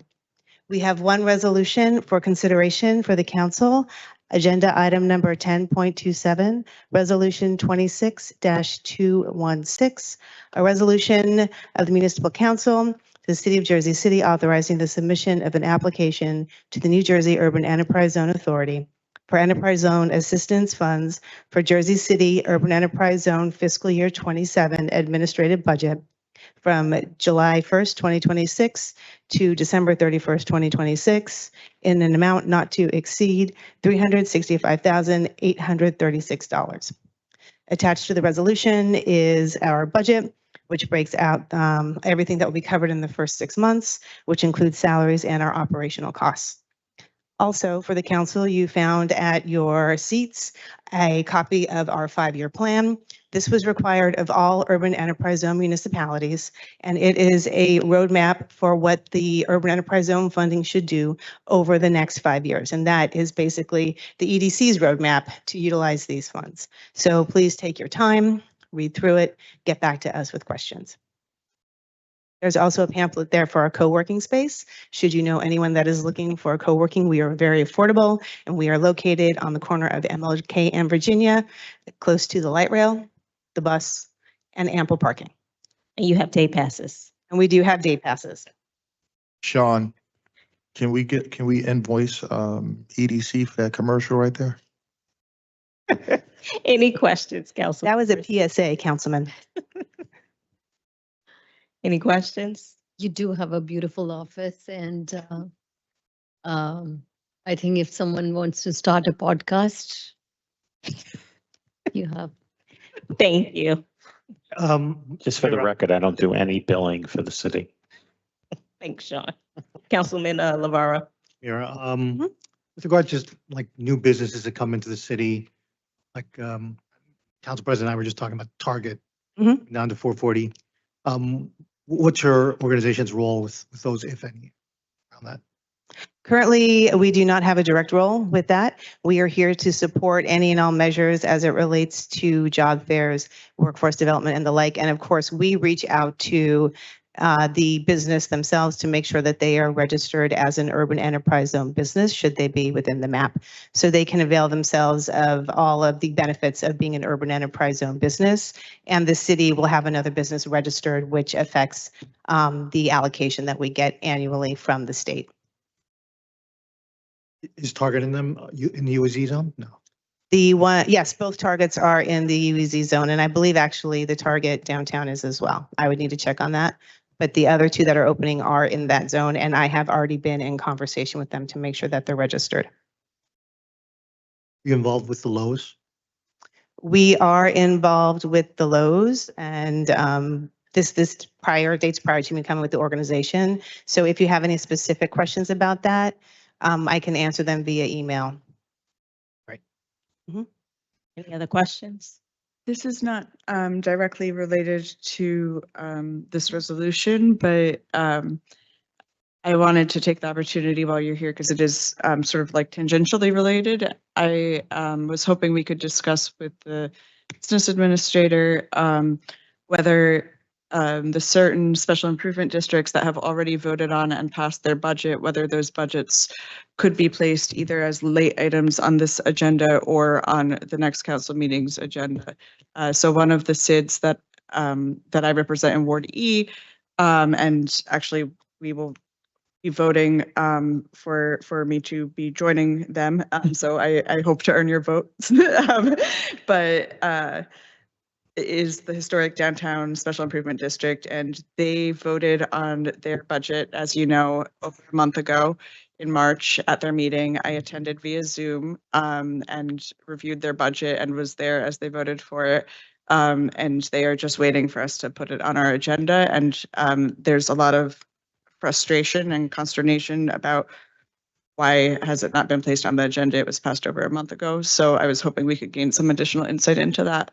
So Councilwoman Little, I do have a note to discuss that once we're done with the directors. So if you don't have anything else for Mayor Prinzeri, then let's let. Just I thought have a seat. I thought this was the time to talk about it. No, that's Sorry about okay. that. Thanks. Quickly want to know how many total number of businesses are enrolled with your organization?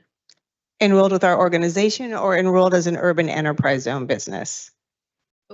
Okay, so we have, I'll separate that question out then to answer both of those.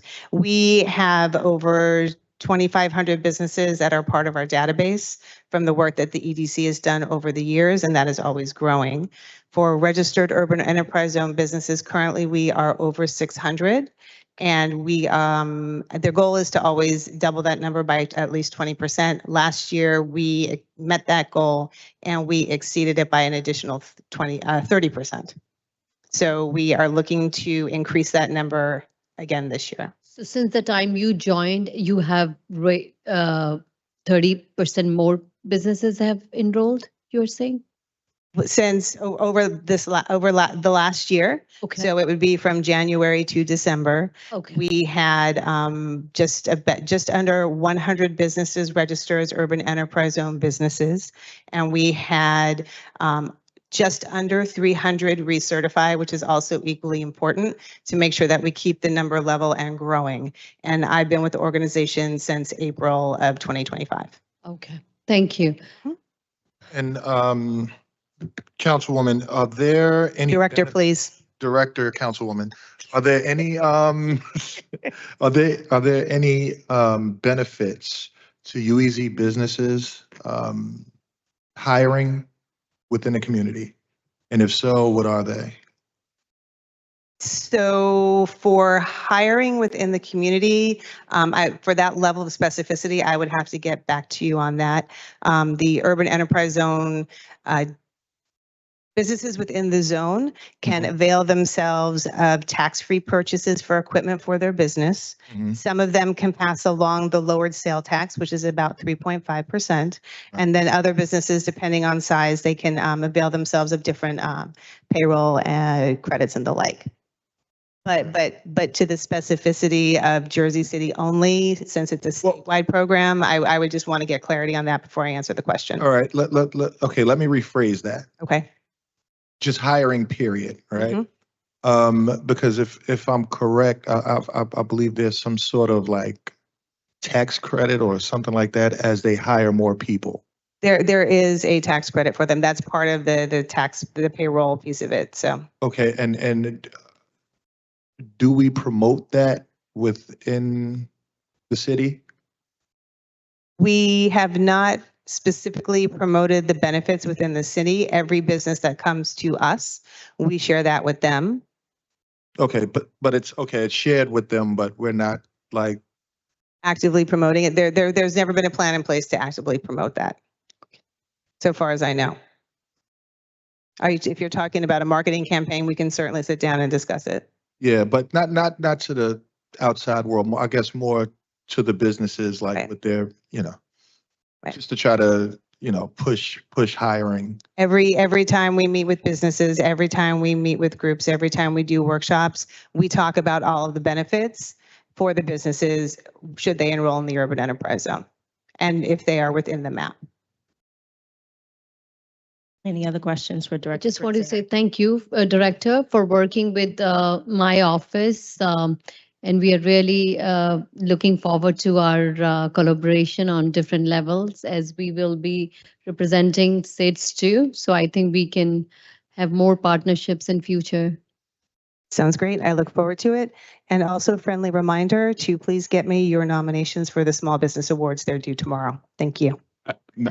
One more question, Director. Yes. Councilman. Hi, Madam Director, how are you? Good, thank you.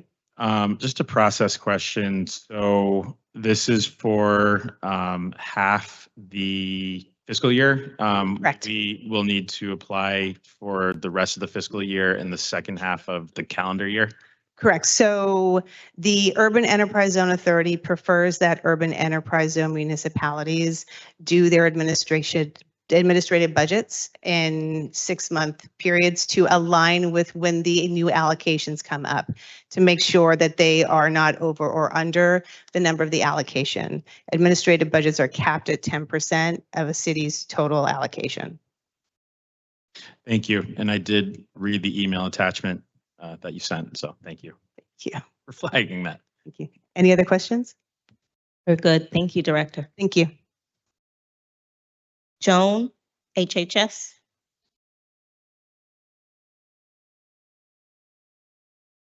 Good evening, Council President, Council Member. Pardon me. Once again, I will be very short and sweet. This is 1028, a resolution authorizing the Jersey City Department of Health and Human Services to accept grants from the New Jersey Department of Health for the Farmers Market Nutrition Program. This is a grant for $5,000 for administration. We use this basically for office supplies. For the new council people that don't know what the Farmers Market Program is, any eligible senior, you receive $40 to use at any farmer's market. They apply to our office, and when we release them on May 1st, I will make sure each one of you gets 10 or 20 applications. Get them in as soon as possible, and they get $40 to be used at any farmer's market program. This year, we only have for 2,000. I think a big part of it is that I had never realized till 2 years ago that past Lincoln Park, there's no farmer's market in Ward A or F. And that's where a majority of our seniors are. So what we did at the end last year was we took them to actual farms in South Jersey where they could use their vouchers. But this is just to accept $5,000 for the office supplies and everything for the program. And we have them available at our office in the Heights, at the Annex, every senior group, every senior building. And we'll get you applications because if you know any neighbors that are not involved with groups, it's great because $40 that they wouldn't have had before. Questions? Okay. That's a one-time allocation. Hmm. It's a one-time allocation, meaning just one time out of the year. Oh, yeah. No, they get once a year. We can distribute them up to September 30th and they're good to November 30th. Okay, so I'll definitely get to, I'm not allowed to release them until May 1st, but I will then. Okay, and I'll see you Wednesday for the senior of the year. Thank you. Thanks, Joe. Thank you. Thank you. Director Marion? She's right there.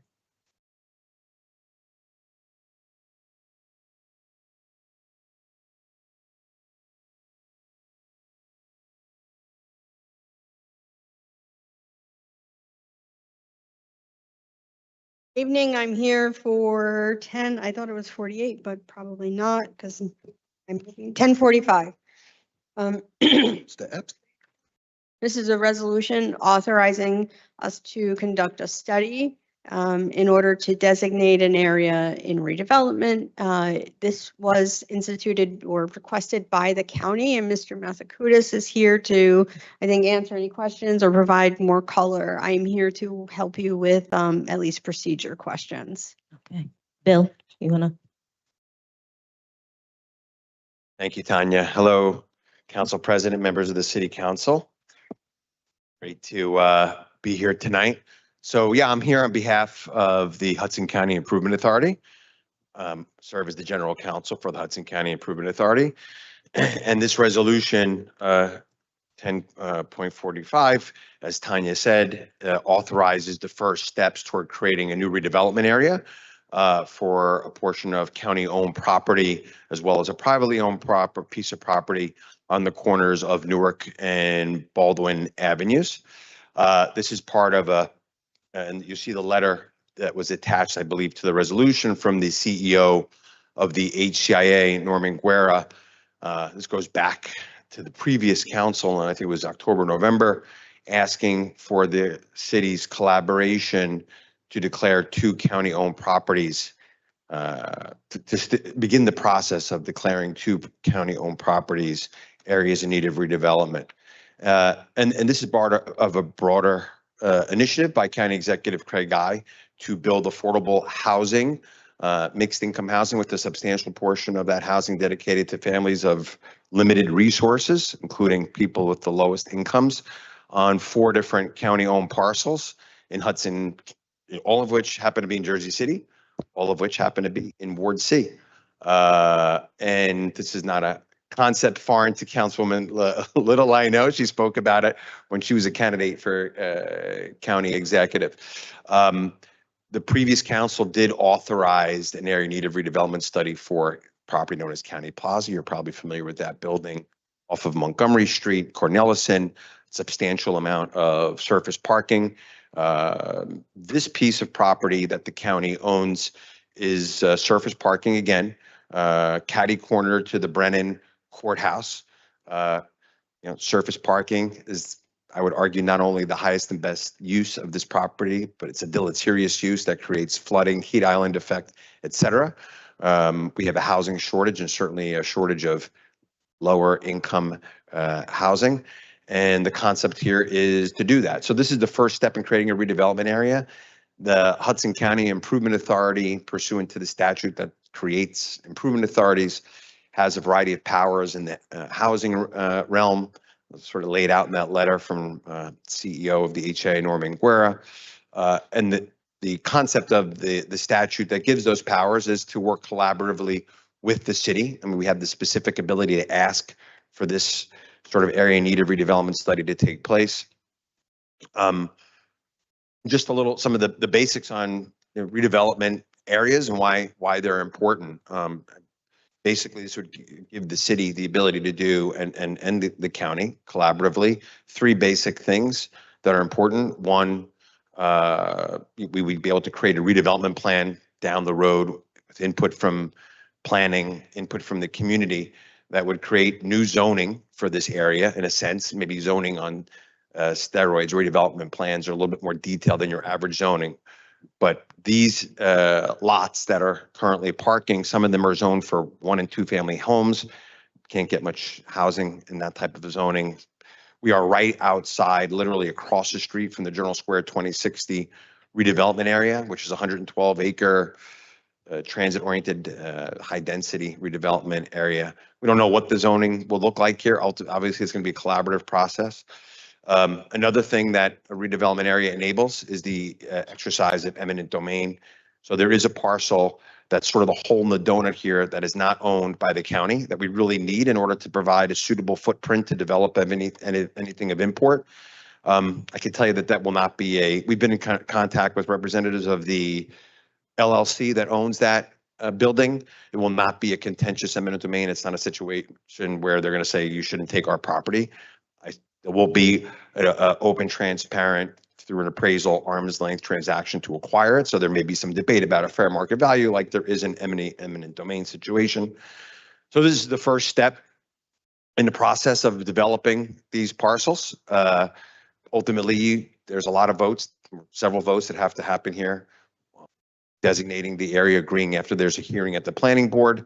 And then ultimately, if and when a redevelopment plan is prepared, voting on that, which would be an ordinance. So that's it in a nutshell. Happy to try to answer any questions, and just good to be here again. It's been a bit since I spoke to. Questions? Hey, Bill, just for clarity, the exact location is between both of the courthouses. No, close. Well, there's 3 courthouses, I guess now, right? There's the Brennan Courthouse. There's the soon-to-be, hopefully empty courthouse. Then there's the new courthouse that has yet to be built. So if you're walking in the beautiful old courthouse, the Brennan Courthouse, and you turn around and look across the street, there's the Cafe Peanut. There's the old used to be McDonald's. Is like a Colombian coffee place now. Yeah. It's It's across from it's Cafe right on the Colonial. right-hand corner. There's a Blimpie Bay. There's the building that we ultimately want to acquire and demolish, and we need a demolition permit from the city too. Has a Blimpie base in it. So Location is great. what's that? Great location. Yeah, I mean, I agree. It's basically Journal Square. It's like a 10-minute walk to the pass station. So Is this is this where they were supposed to put the hotel? no, Okay. I'm not sure what hotel you mean, but I never heard anything like that. No, Dream Hotel is where 701 Newark is, which is a 25% affordable housing and 100% union built project. And one second, one at a time. The microphone's off though, by the way, Council. Is the parking, I'm trying to see the exact location. So is the Blimpie building is the private parcel, Yeah. and then the county building will be behind that, like on a diagonal, that is like a parking deck or something connected. I think what the clerk sent, I believe he sent out today and in your packet, there should be a map with the, they already like an aerial sort of view Is there a map in what you have? There's a map attached to the resolution. Yeah, there should be a map attached. So basically what the county owns is not a building, it's just surface parking lot. So right now, Oh, county yes, employees okay. park there, they walk across the street, and it's kind of like a horseshoe. I call the Blimpie building, which we also want to acquire, is sort of the hole in the donut, and unify all those lots as one so that you can build something on it of some substance. How much to be determined. Okay. And Bill, pardon me if I missed that. Is county paying for the construction? Well, that's way down the road. The county will be finding, the city certainly has, not $1 dollar. I mean, we'll see if there's affordable housing trust fund money or something we could maybe come to you for. But we're hoping to, that's a big, long story. But there's a few different ways this could occur. If you look at the model that Councilman Zupa just pointed to, 701 Newark Avenue, that was a parking lot that the city owned. City sold to a developer. The developer built it underneath the understanding that they would provide 25% affordable housing. As Councilman Zupa pointed out, it's union labor, as we're also committed to, both for construction and post-construction. And they're paying for it along with low-income housing tax credits, Aspire tax credits from the state of New Jersey, and then they got a loan from a bank. So that's one option. We don't know how, that's one possibility. Another possibility is we can finance it through bonding, and something that the county executive is committed to doing in another location. But so the bottom line is it will be probably a stack of different capital sources between loans from banks. It could be bonding, it could be subsidies, tax credits and such. Councilman Zupa. Yeah, I was going to say, Bill, thank you for that. A shorter answer, the city's not paying for anything relating to this project. Bill and I are in the process of scheduling substantial community meetings for substantial community input, not only on this project, but also on the other county-owned parcels. And it's going to be part of, knock on wood, a massive overhaul of Journal Square for people who could actually afford to live in Journal Square with the county support. So, and just for those that in the immediate area, we'll be having community meetings so that you can have your input. And this is just the first step towards evaluating the site for development. Any other questions? Where is, I know you were describing, where is Courthouse Park in relation to this? Well, the Courthouse Park is going to be in the building that is the current courthouse, county administration building. So Courthouse Park will be sort of across the street and down a little bit. So the building that's the main courthouse as we speak today will be hopefully demolished and replaced with the park. And this resolution, it addresses that property, also addresses the Cornelison, right? No, this addresses only Newark and Baldwin Avenue. There's 4 lots on the corner of Newark and Baldwin Avenue, 3 owned by the county and 1 owned by some private LLC. Director Guerra's letter referenced County Plaza, but the last council voted on it already. Yeah, the County Plaza one, I understand. So yeah, that letter was going back several months, said, hey, can you designate 2 areas in need of redevelopment? City already, begin the process by authorizing a study. The city already authorized that. So that is an effort that's ongoing. Hopefully in the not too distant future, we'll move on that. And we're working on a redevelopment plan for Cornelison. That's one of the things we'll be meeting with the community to get input on what kind of redevelopment plan should exist. Any other questions? Thank you so much, Mr. Matsakudis. I'm so excited to see the county building affordable housing on parking lots. I just wanted to follow up on Councilwoman Singh's question. You spoke to one option being the county selling the land to a developer and the developer, developing with a certain percentage of affordable units, and another option potentially being the county bonding for construction. And just if you could elaborate on that scenario and whether the county could retain ownership of the land and whether, you know, a community land trust model could be explored. Sure. Yeah, happy to discuss that. And you know, I've spoken to a few of the council people, and I'd like to reach out, maybe sit with sort of everyone, give you a little our little presentation on this. But so there's a little. This is like a spoiler, like 18 slides into this PowerPoint. But let's hit it right now. So yes, we are very much exploring that for County Plaza. So County Plaza is it is the most substantial of the 4 sites, simply by land mass. It's like 12 acres and change. We also don't need to really assemble any other privately owned land. So we're moving full steam ahead, and our concept there is basically what we're calling social housing, which means government financed, government owned, permanent affordable housing. And you know, hopefully, you know, everyone has financial struggles, but we're looking to do a model that is sustainable into the future. It's been done in a slightly different way. Montgomery County, Maryland, where Montgomery County, Maryland has built affordable housing on county-owned land. 30% affordable, I think, is a healthy mix. You want to have market rate housing as well, so you can fund the debt that you leverage to build the housing. And I think it's good to have a diversity of income, like housing for all. The greatest model that people tend to point to is a foreign one, Vienna, Austria. You know, over 50% of the people, around 50% of the people in the city live in it. There's no stigma attached to living in it. It's not ugly. It's beautiful. You know, when I talk about this to people, I say, let's not replicate the mistakes the past. And right across the street from County Plaza was Montgomery Gardens, which most of it was blown up.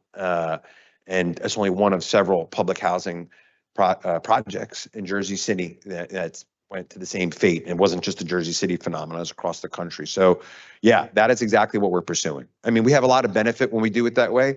The county has a strong bond rating. So when we lend money to build, we're getting a better interest rate than any developer in Jersey City that's going to Goldman Sachs or wherever they have to go.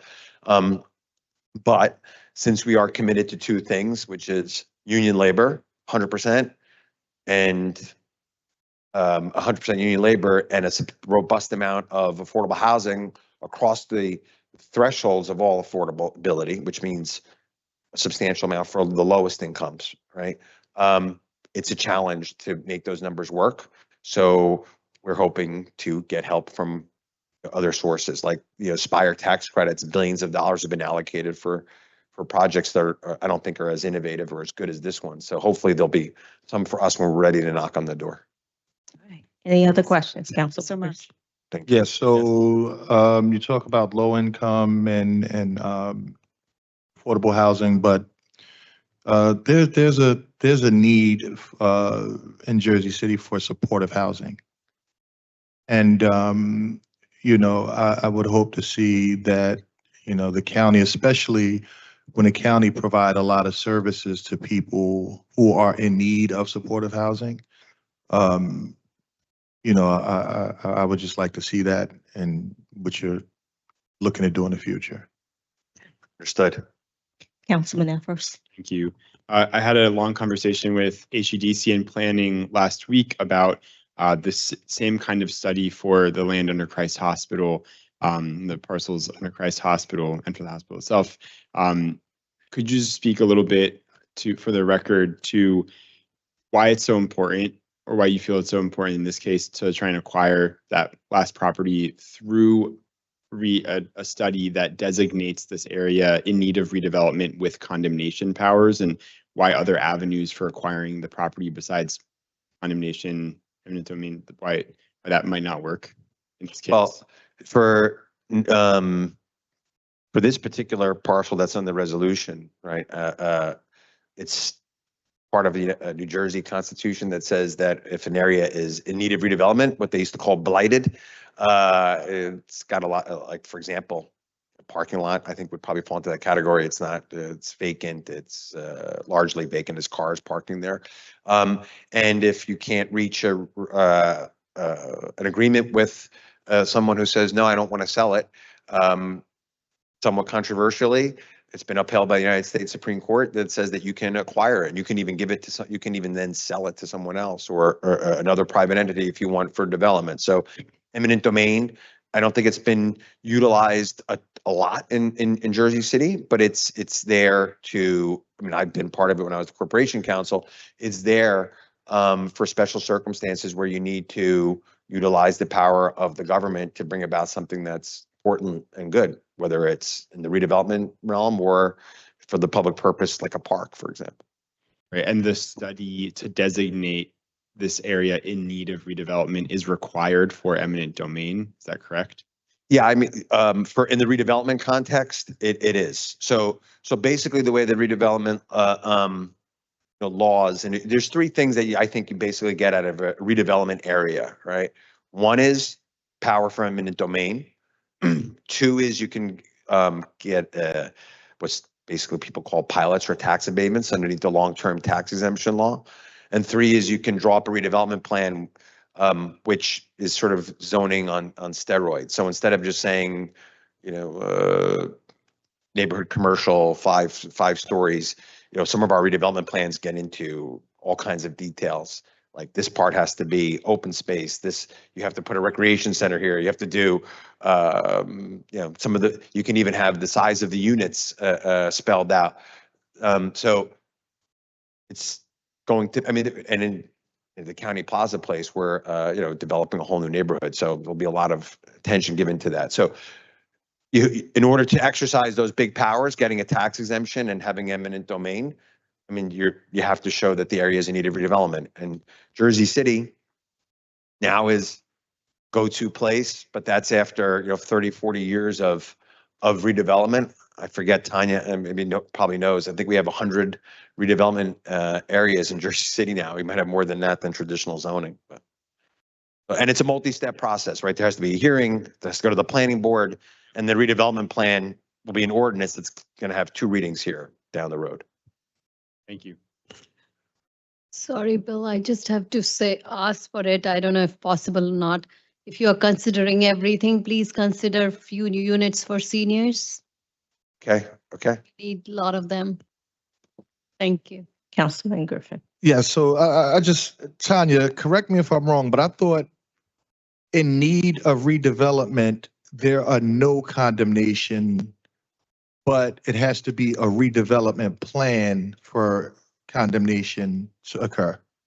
So in redevelopment, when you're designating, that's why in our resolution, it says with condemnation or without. You have to specify from the beginning. So you can do redevelopment without, you can do it with.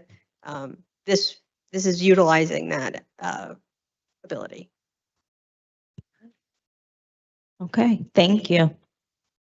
Thank you. Law, John? Okay.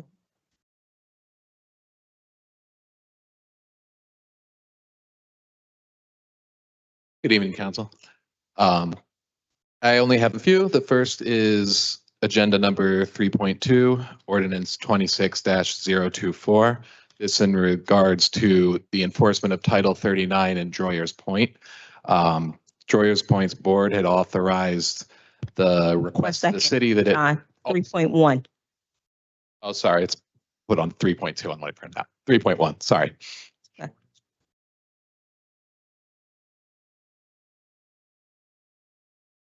This is purely a housekeeping ordinance. The board has every right to request that we don't enforce Title 39 anymore. They made that request in July of last year.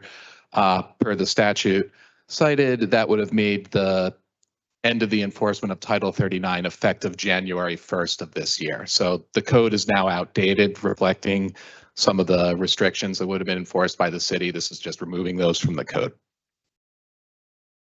Questions? Does this agreement include the removal of traffic signs too? No, it just means that our police aren't going into the gated community to enforce it as part of their regular patrols. So this is new, that portion is new. Meaning police enforcement is new to this agreement. No, so they used to have police enforcement back in 2017. The city adopted ordinance 17-149, which implied police enforcement of various traffic rules to the private roads in Droyers Point. They don't want that to happen anymore. NJSA 39:5A-2 gives them the ability to withdraw their request. So this is just removing the code that would have been applicable to their properties after they withdrew their request. Used to be there, then we didn't. And they requested it be removed. And then now we're restoring it. No, this is removing it. They requested that we remove it, so we're removing it. Right. There's no change. I'm confused.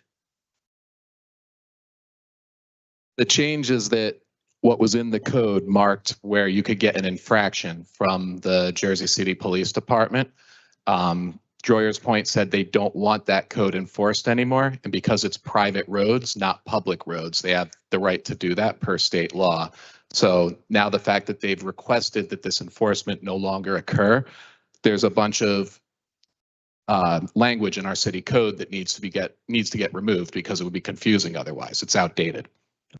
So we're not enforcing. Correct.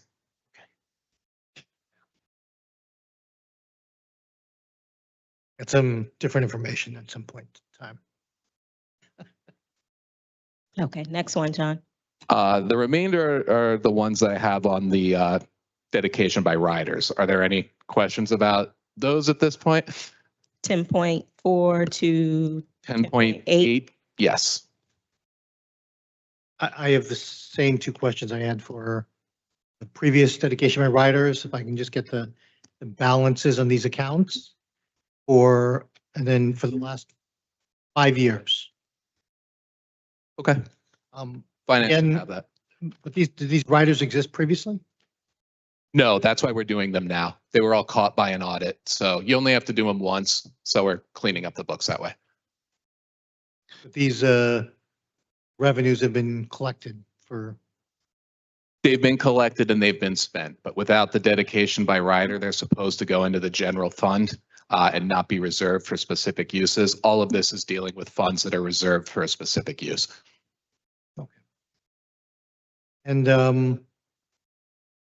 how old does this go back for some of these funds?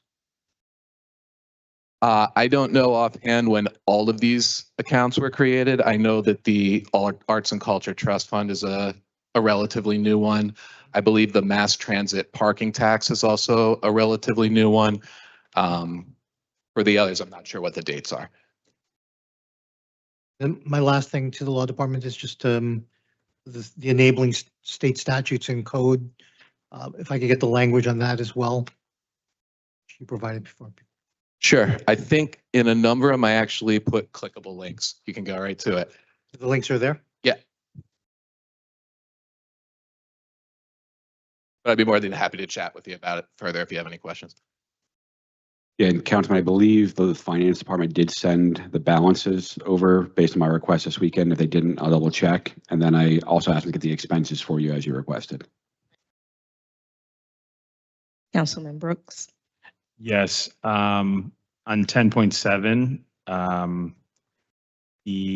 let's see here. Third paragraph at the end talks about the funds may be used to, or the expenditures may be used to fund quality of life projects within the municipality. What would be an example of a quality of life project? 10.7. I'm sorry, I'm not sure mine are numbered correctly. Which is this the mass transit parking tax? Yes. Got it. I did not look into what the type of quality of life uses would be for this. But since it's generally around seems mobility and travel issues, I'm assuming it's going to be in relation to that. Okay. Maybe for the BA, would that be a question for infrastructure? Do they have control over this fund? Justin, there we go. It would first be a question for the law department, just to make sure we know, what they could be utilized for. And then it'd be a question for potentially infrastructure in the business administrator's office to figure out if there's already a plan for it. To my knowledge, there is not a plan to utilize these funds for anything specific, but, we can have a discussion with the infrastructure to see if we can develop one. Thank you. Thank you. My quick read of the statute that I've just pulled up doesn't put any color on what quality of life means, so we should check in and see how those have been used in the past.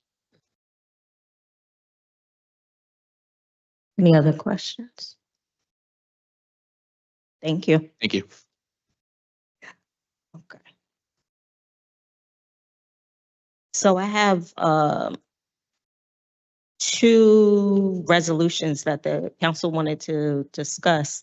The first resolution is a question for the administration. I wanted to know if we are looking to bring back, or if the administration is looking to bring back the resolution that was previously voted down for fireworks. It's my understanding that the administration would like to bring it back, and that possibly some council members would like to reconsider. So first question is, are we bringing that back for this agenda? Second question is, what is the procedure when we've already voted on something and then bringing it back? I know we've done it before. We did it with the charging stations, but what is the rule of thumb on that?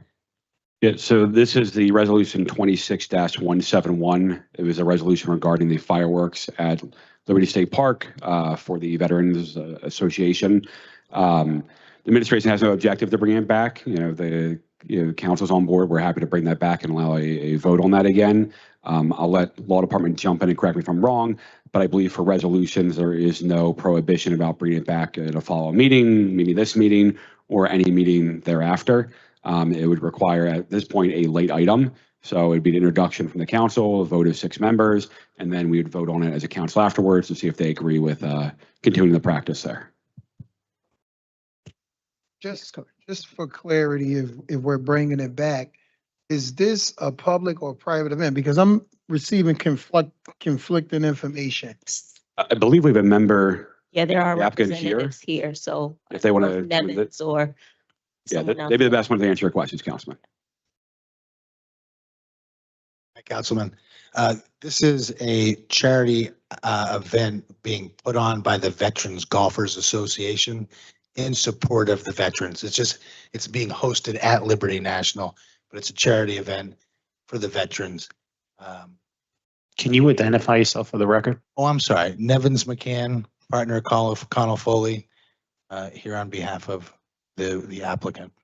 So it's a veterans event put on by what particular entity? I'm sorry. Veterans Golf. Oh, it's the Veterans Golf Association. The Veterans Golfers Association is putting on a big event in support of the veterans. And this is a fundraiser for the veterans and the Veterans Golf Association. Welcome to the public, or it's a private event? It's a private charitable event, but if there were, we'll publish the times of the fireworks, and the public is certainly welcome to go to the public walkway, Liberty State Park. You can send an email out to your constituents to watch the fireworks from any area. Oh, so it's okay. So I see the confusion why people think it's. Yeah, so It's a public-private event by default. correct. The confusion, Councilman, was that the firework company that fills out the application, we didn't know that they even filled it out, or we would have been here to answer questions. And they just filled it out the same way they fill it out every time. It is not a private members event. It is a philanthropic event where the Veterans Association is coming to Liberty to host an event that I'd actually like the general manager to explain the event, because it's an event that all 5 arms of the military have been playing in over the last 2 years to qualify for this. So it's the skilled members of the Marines, the Air Force, the Army, all the different things. And it's to raise money and awareness for the veterans and all that they're going through. So with that, let me introduce Jeff, who's the new general manager of Liberty National, just to explain this event. Good afternoon. Thank you. My name is Jeff Shepard. I'm a seasoned general manager. I've been there since March 2nd, so only been here about 6 weeks. So thank you for the opportunity. So the Veterans Golf Association is having this event, and it's hosted at Liberty National, but it is run by the Veterans Golf Association. So it's an event that is going to be a Ryder Cup style of the 5 different branches, and they're going to play and compete against each other. So we've got players that are ranking from officers and non-officers that have qualified to be on these teams. And so they're going to play in a Ryder Cup format. On Monday, we're having an event where amateur players can play with them. There'll be a shotgun start tournament that will just be normal golf during the day, followed by a really nice dinner, and then hopefully fireworks afterwards celebrating it. And then on Tuesday and Wednesday is when they have the actual event against each other. And all of the support of the event is to go towards the Veterans Golf Association. So it's really about them and trying to get that more awareness and that for the veterans. Oh, okay. So, all right. Yeah. I guess in the future, you guys got to have better communication because this sounds drastically different Yeah. than what was before us whatever it was last week. So I'm hearing that this is a veterans affair to support veterans, and the firework display is in conjunction. And it's a 3-day event. Yeah, so only the fireworks would only be once after the dinner on Monday evening. But yeah, so Monday is the event that culminates with the fireworks after the dinner, and then they play the competition Tuesday and Wednesday. And again, just to reiterate, all proceeds is going to fund that Veterans Golf Association. Okay. What kind of work does the Veterans Golfers Association do exactly? What kind of philanthropic work? Oh, yeah. So all of the proceeds that they have go towards veterans in general. So it goes to many of their different foundations and associations. The Veterans Golf Association is a way really to bring awareness to veterans. So they're out there playing. Like I said, they had qualifying events. We have folks that are coming down from coming up from Pinehurst, North Carolina, around the country. We have some here from the New Jersey, New York area.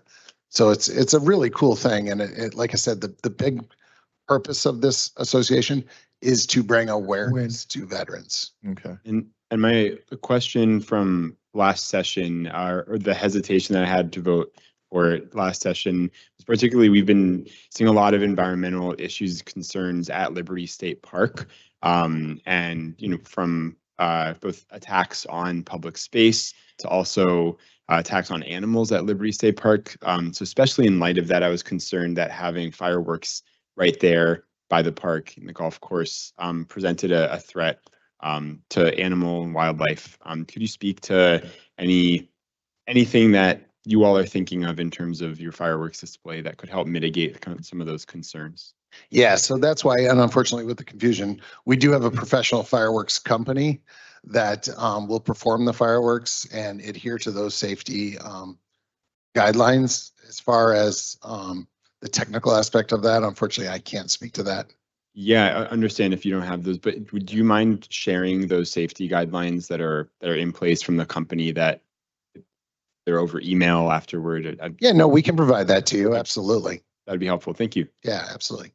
I have a few questions. Or do you need to further answer Jake's questions? Oh, Oh, I was just going to clarify that the fireworks are not being set off in the park. They're going to be somewhere in the middle of the golf course property. Just to clarify that. Okay, thank you. Yes. Councilwoman Little. Have you ever investigated the use of light shows or drone shows in lieu of fireworks? Because I know a number of municipalities and organizations are moving towards those due to the air pollution and other environmental effects of fireworks. We did not in this instance. We can certainly look at that for future type events. But in this instance, no, we had always targeted giving, given that it's the 250th anniversary of the country and the veterans, we just felt the fireworks would be appropriate.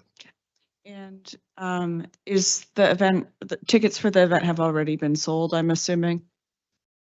Tickets. It's a golf outing, so the folks that are participating have qualified and signed up through that. Yes, it's a fundraiser, correct? Yeah. So tickets to the fundraiser. I apologize if you call tickets something else on a golf course, but Oh, no. registration. So when you're having an event, yes, I understand what you're saying. So what you would be doing is you would be paying to play in the amateur event on Monday. And then the veterans are the actual tournament on Tuesday and Wednesday they are playing. There's not like participants or I guess there wouldn't be spectators or anything of that nature that we sold tickets. Right. But the fundraiser, the tickets have been sold for the Yes. Okay. Yes. And the event will go on with or without fireworks, correct? Yes.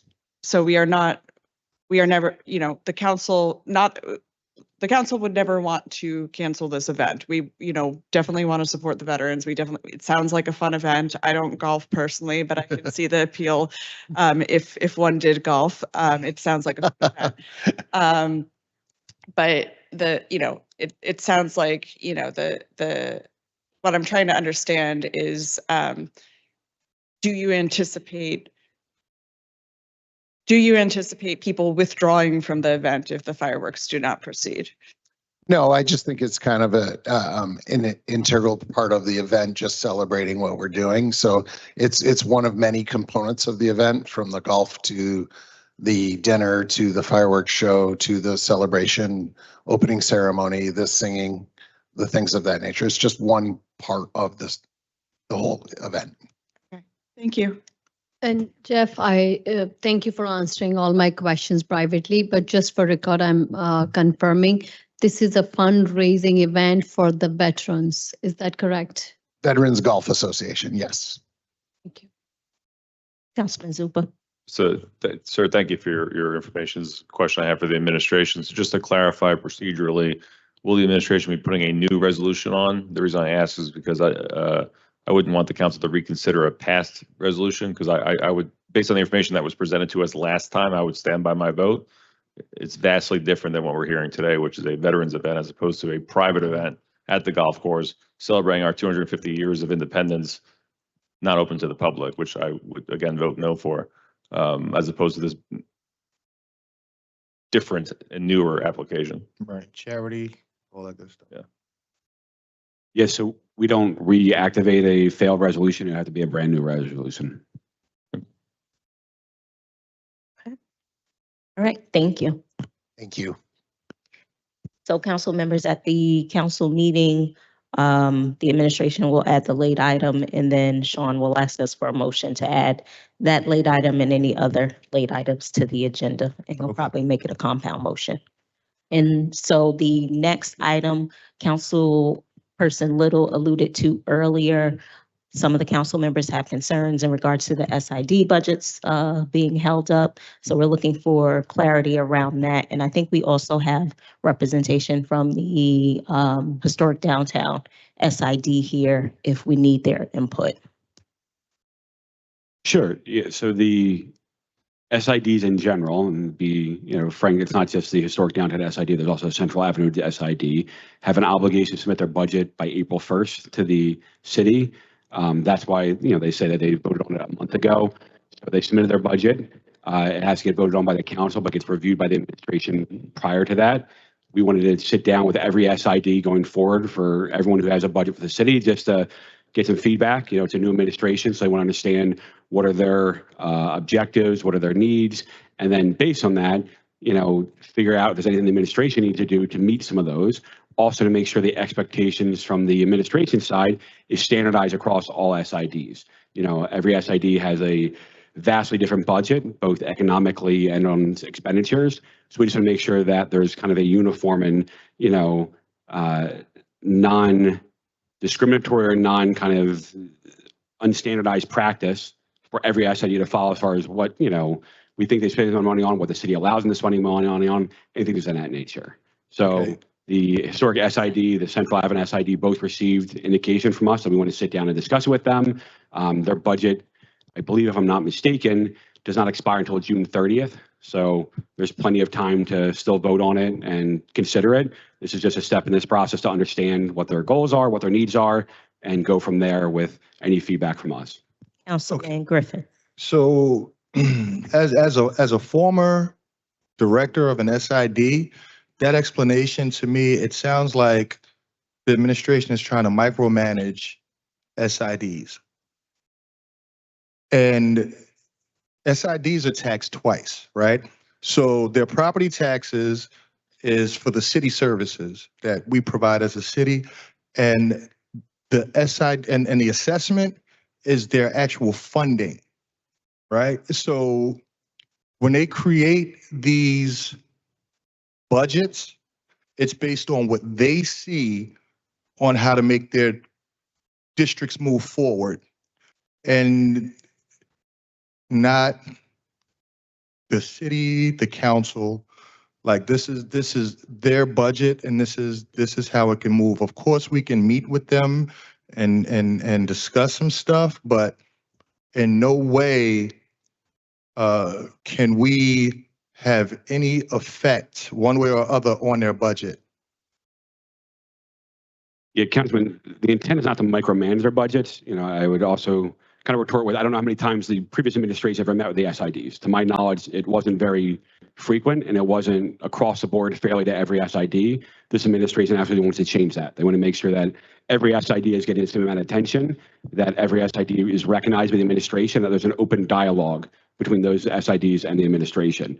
You know, we have to be very cognizant as administration, and I think you are as a council as well, that there are municipal dollars spent on SIDs, and there's a cost of projects that SIDs have. So to the extent that we'll never be involved, I wouldn't want to promise that. But obviously, if any money from the city is going to get spent or used with any project for SID, they want to make sure that, you know, obviously it's above board and the council agrees with it and the administration agrees with it. So it's not impacting the residents or anyone else unfairly. So we always had a council person sitting on our boards, and you know, we did have monthly meetings. So there was never a time where the administration should not have known what was going on because it was always represented in these meetings. And it's not my claim to say that anything was being hidden from the administration. My point to you was, I don't know how many times the administration themselves, not through council or other members, actually met with each SID to understand their budgetary concerns, to understand their processes. Again, to my knowledge, they haven't done it. You know, I didn't know if anyone met with you from the mayor's office or the administration when you were a director, but to my knowledge, it didn't occur. So this is more just trying to make sure we're giving them the attention they need to ensure that they have the resources from our administration and from the council to be as successful as possible. Peter, as it relates, so, I mean, I see what the administration is trying to do here. My only issue, or not an issue, my only concern is we've already voted on some SIDs, right? Now, so I guess my question is twofold. That question, and then subsequently, are all SID budgets are to be proved at the same, are they all on the same calendar year? I don't believe they're all lined up exactly the same, to my knowledge. The only one I think approved and the council approved was the Jackson Hill SID.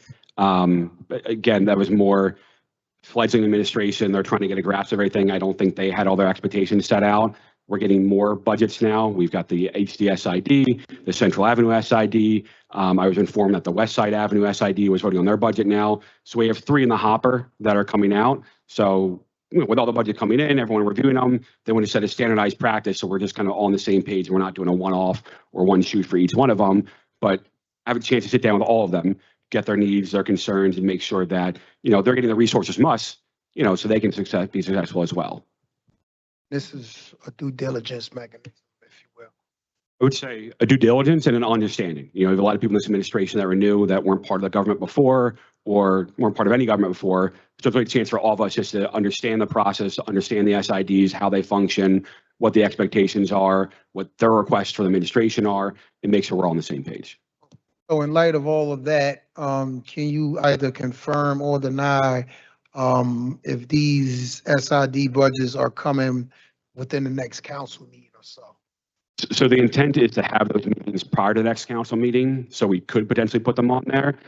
Again, what, you know, if we have the meeting, they decide, hey, can we change something? I don't know what that process is, so I don't want to give an absolute guarantee. but the internal meetings will be scheduled prior to the next council meeting. Therefore, the intent would be they could be added to it. And like I said, right now we have the Central Avenue SID, the historic downtown SID, and I believe the west side would potentially be coming for next week or next council meeting as well. I guess my only ask, next meeting will be May, and their budgets, the ones coming up, fiscal year is June. So I know definitively that Central Avenue and HCSID, their budget extended June 30th. I'm not entirely sure about the west side, but my guess is it's probably the same. So their budget extended June 30th. Their new budget has to be in place by July 1st. So we have approximately 2 months, and 4 council meetings to get that done. All right. I support these meetings taking place. I guess I'm not fully grasping why, an organization that voted on and passed their budget over a month ago has, had to wait this long to get it approved. Their busy season is coming up with now that the weather, with possible exception of today, has been a little warmer. Their busy season is coming up. They have events coming up. This is creating a lot of uncertainty for them. And I would like a stronger commitment that every effort will be made to have their budgets on next meeting's agenda if, assuming there are no major red flags, but I don't see why there would be. Yeah, and just to be clear, their budget, they do have a budget right now. Their budget's in place till June 30th. So there's no question there shouldn't be any question of them having funding for the next several months. The question would be July beyond that. Right. We're definitely committed to setting up contracts for beyond that. Exactly. Understood. So a commitment that if at all possible, or every effort will be made to get these budgets on next meeting's agenda. Yeah, absolutely. Thank you. Any other questions for SID? All right, take it from the top, Sean. All right. First reading ordinance, item 3.1 was touched on earlier. Item 3.2, City Ordinance 26-025 was an ordinance ratifying the renewal of a lease agreement with Rialto Capital Urban Renewal LLC for the use of space at building located at 4 Beacon Way, Jersey City, extending the same through April 30th, 2031. Item 3.2. 3.3 was touched on earlier. Item 3.4, City Ordinance 26-026 is an ordinance authorizing the extension of an amended deed of easement with 14 Florence Street Corp., permitting the developer to make improvements on a portion of 12th Street, public right-of-way in the area east of Provost Street, and continuing to the area adjacent to the north side of Newport Parkway in connection with the construction of the new public pedestrian walkway. We have a speaker. Sean? How you doing? Hey, Chuck. This is If I, point for four. the record, Charles Harrington of Connell Foley, on behalf of the petitioner, just to give the council the benefit of a background and a summary of what's before them. So this is a request for an extension to complete a pedestrian connection on what's called, it's a portion of 12th Street. And if you're going into the Holland Tunnel, into New York, right, that's 12th Street. And then to the left, if you look to the left, there's actually a portion of 12th Street is there. It's probably occupied right now by numerous Port Authority vehicles. But the plan is to eventually take that area and create a pedestrian connection from 13th Street to Newport Parkway. And it's not going to be a pedestrian as well as bicycles will connect that. And kind of the overall picture is there's a development approved on between 12th and 14th Street, and then 13th Street is the little, across from Home Depot, there's a little street there that separates the two parcels that my client owns, and there's 2 towers that were approved years ago that are still in, the zoning is still in place.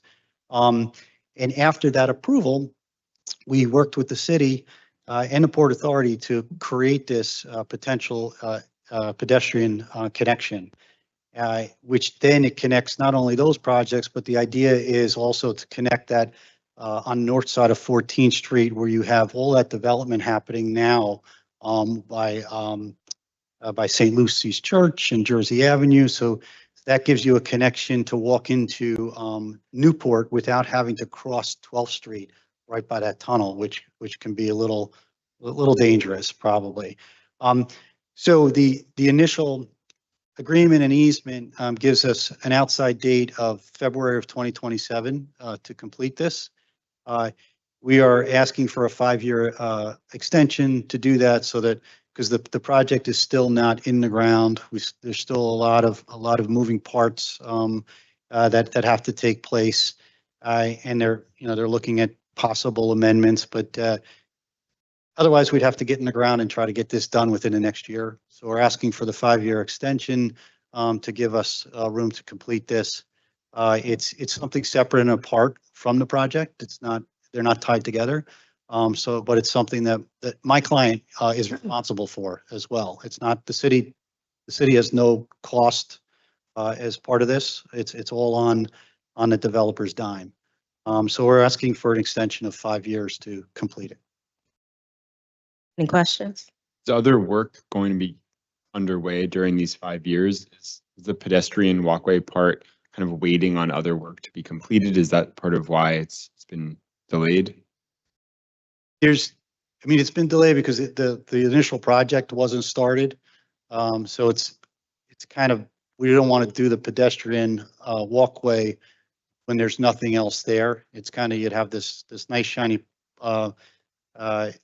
pedestrian connection, but to get there, you're still going through kind of trucking, truck parking. If you see by the Holland Tunnel, you have all the Mecca parking trucks there. So it's really not conducive to going through there until the project starts. Okay. And the initial project being the towers that are The 2 towers, that's correct. Okay. And what phase of that construction is? That hasn't started yet. That hasn't started. Do you have a start date estimated for that? I think my client's hoping to get in the ground with the next 2 years. He is looking, when he got it approved some time ago, and then you ran into COVID and then all these other issues.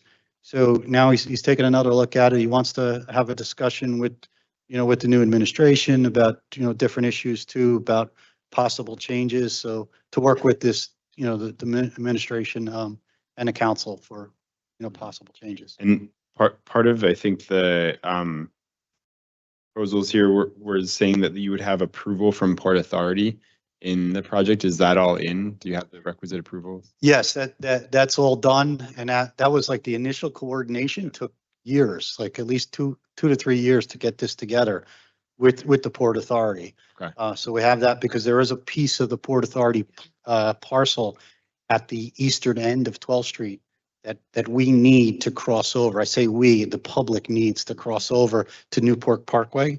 So that is all coordinated as part of this.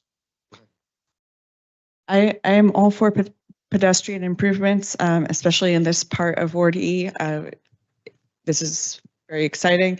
My one comment is the attachments were a little grainy and not particularly easy to see. They seem to be scanned black and white aerial photos. Would it be possible just to take a screen grab of Google Maps satellite view and kind of just email it to us so that we can kind of better visualize what this project is going to look like? Because the exhibits that are attached to the ordinance were, it would be helpful for us to better visualize it.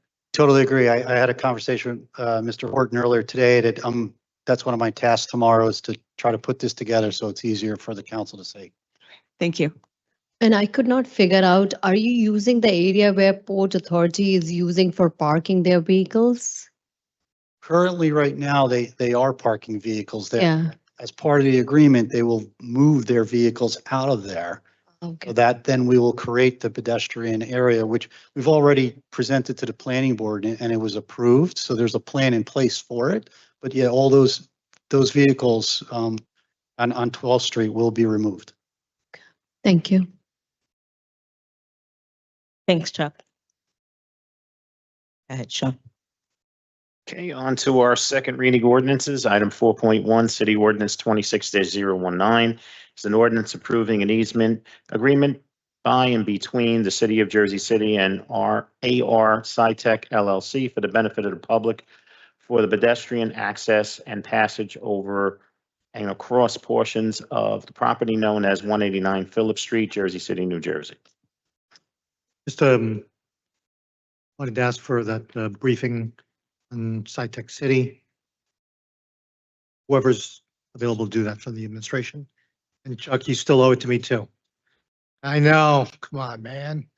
Hey, I'm smiling because I just asked Nevins if he had spoken to you about it, and he said No. he was going to. Dancing around me, just not, no. I'll get him to reach out to you tomorrow on that. Sure. Because he knows the better big picture than I know the Scholars Village. He knows the rest. Okay, thank you. Go ahead, Sean.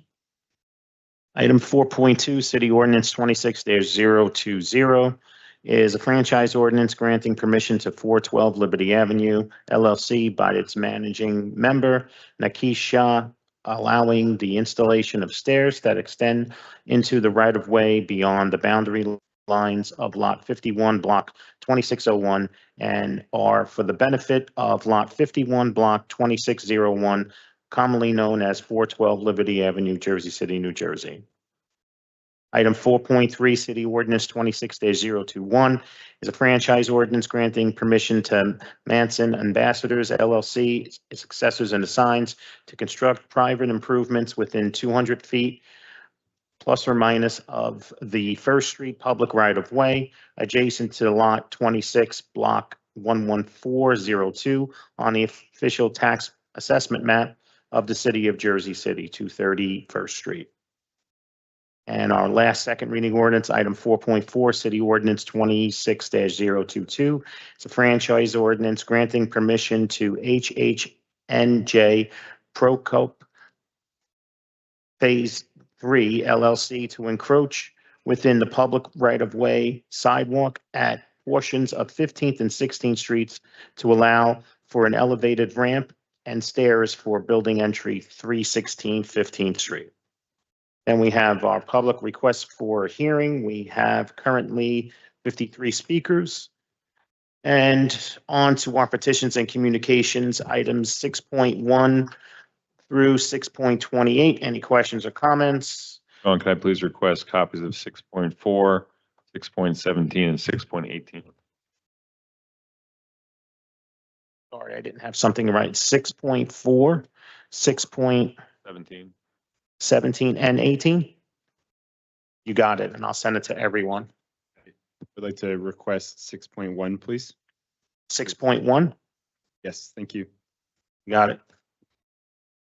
Office of Communications, there are none, and then we're on to our report of directors, 8.1 through 8.24. There will be two more with the addition of the two late resolutions. If I can back up for just a second, the reports of directors, I want to just express appreciation to the administration for appointment to the Affordable Housing Trust Fund application review committee. Just wanted to get clarity on the record about the August 8th expiration date of the term. We're in the middle of a term currently, right? Correct. So this is the available position that we had without, messing up the other appointment terms. So we would be appointing you to this unexpired term is what we call it. And then when it comes up again, we would renew you and you'd continue in that position. Okay. For that following term. I appreciate that. Thank you. And thanks to the administration. And then Sean, you had moved on to the claims. Is that right? I couldn't hear you. You had just moved on to the claims. Is that right? I didn't. I waited for you. And before that, 8.22, there's a typo on the agenda. 8.2? 8.22.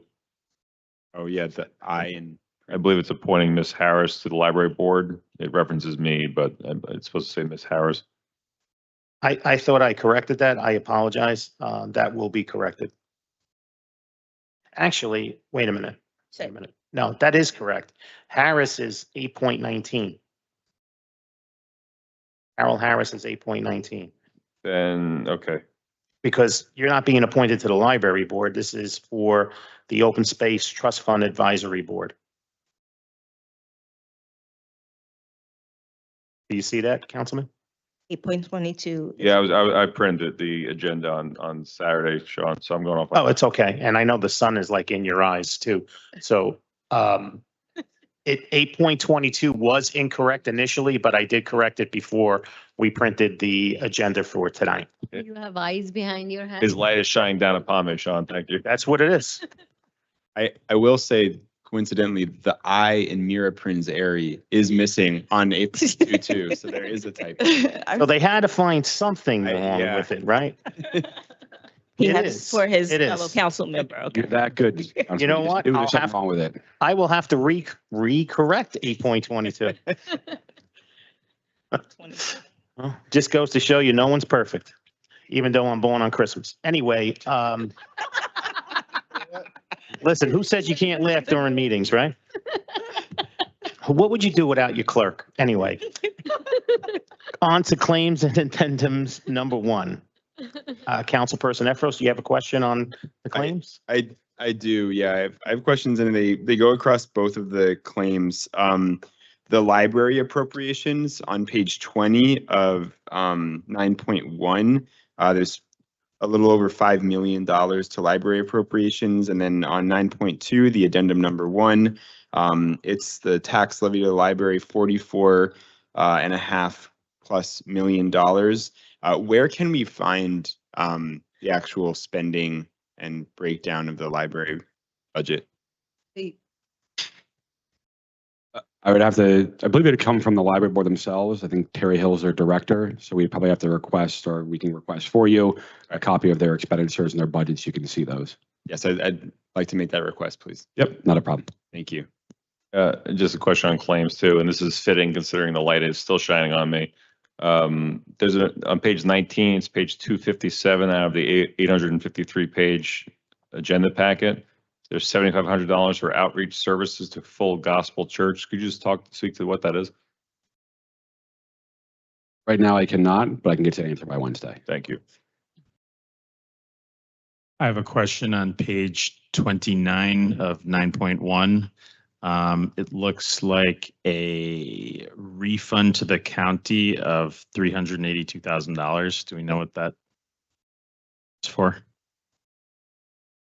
I do not. It could be something related to the elections, but I'll have to get that information for you by Wednesday. What's the amount? Because everyone's running unopposed? Okay.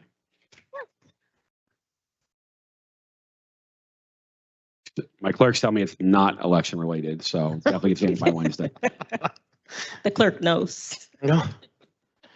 And that light shining down on you, Councilperson Zuper and Council President Ridley, is Robert's light to make sure you give his clerk an easier time and not spending hours and hours at caucuses. But anyway. The light's dissipating, Sean, so. Okay, I guess he's letting up on you guys. On to our resolutions. Item 10.1 was touched on earlier. Item 10.2, City Resolution 26-191 is a resolution establishing the calendar year 2026 Open Space Recreation and Historic Preservation Trust tax rate. Any questions? Yes. What is the full legally permitted assessment? So it's not an assessment, it'd be the rate. So the full rate that we could go up to would be 2%. We have not done that. We've been historically at the same rate that's listed on the agenda, the 0.0025. No changes there. It's just continuing the same collection rate. Thank you. Testing, there we go. Just to get ahead of things, there are multiple resolutions that have the rates settings. So this one is also 0.0025. The next one, which I think is the following council or the agenda item, will be 0.0025 as well. There's no changes in both rates, continuing the same process in the collections we've been historically doing. The rates, so they haven't changed from previous years. That is correct. Are we at the maximum rate? The maximum rate is what I said for Councilman Brooks. I believe they're the same as 2%. How much? 2% for every $100 spent or $100 collected. Next one, Sean. Okay. And next one is item 10.3, City Resolution 26-192 is a resolution establishing the 2026 Arts and Cultural Trust tax rate, which RBA touched on earlier. Items 10.4 through 10.9 were touched on earlier. Item 10.10, City Resolution 26-199. It's a resolution to honor, congratulate Mr. Ismaez A. Syed on being named Jersey City Senior of the Year. Item 10.11, City Resolution 26-200 is a resolution recognizing and designating the swamp milkweed as native plant of the year for 2026. Item 10.12, Sean, oh, sorry, go ahead. just to note, we would like to move this to the beginning of the meeting because there will be a couple people from the Native Plant Society here. I believe that one and I think the Senior of the Year, they're both being moved up, correct? Correct. Okay. Awesome. We'll make that compound motion at the meeting. Next, item 10.12, City Resolution 26-201 is a resolution appointing John Allen as a member of the Jersey City Municipal Utilities Authority. Item 10.13, City Resolution 26-202 is a resolution appointing Chris Gatson as a member of the Jersey City Municipal Utilities Authority. Item 10.14, City Resolution 26-203 is a resolution appointing Keshav Podor as a alternate member number 1 of the Jersey City Municipal Utilities Authority. We will have all resumes prior to the council meeting on Wednesday. They'll be uploaded too, right, Sean? Yes. Okay. Item 10.15, City Resolution 26-024 is a resolution readopting Resolution 18-782, creating Community Advisory Board for the Bayfront Redevelopment Project. Item 10.16, City Resolution 26-205, 205. It's a resolution appointing council members Denise Ridley, Joel Brooks, and Rolando Lavarro to the Jersey City Bayfront Advisory Board. Item 10.17, Resolution 26-206 is a resolution appointing councilperson at large Michael O. Griffin as a member of the Jersey City Redevelopment Agency.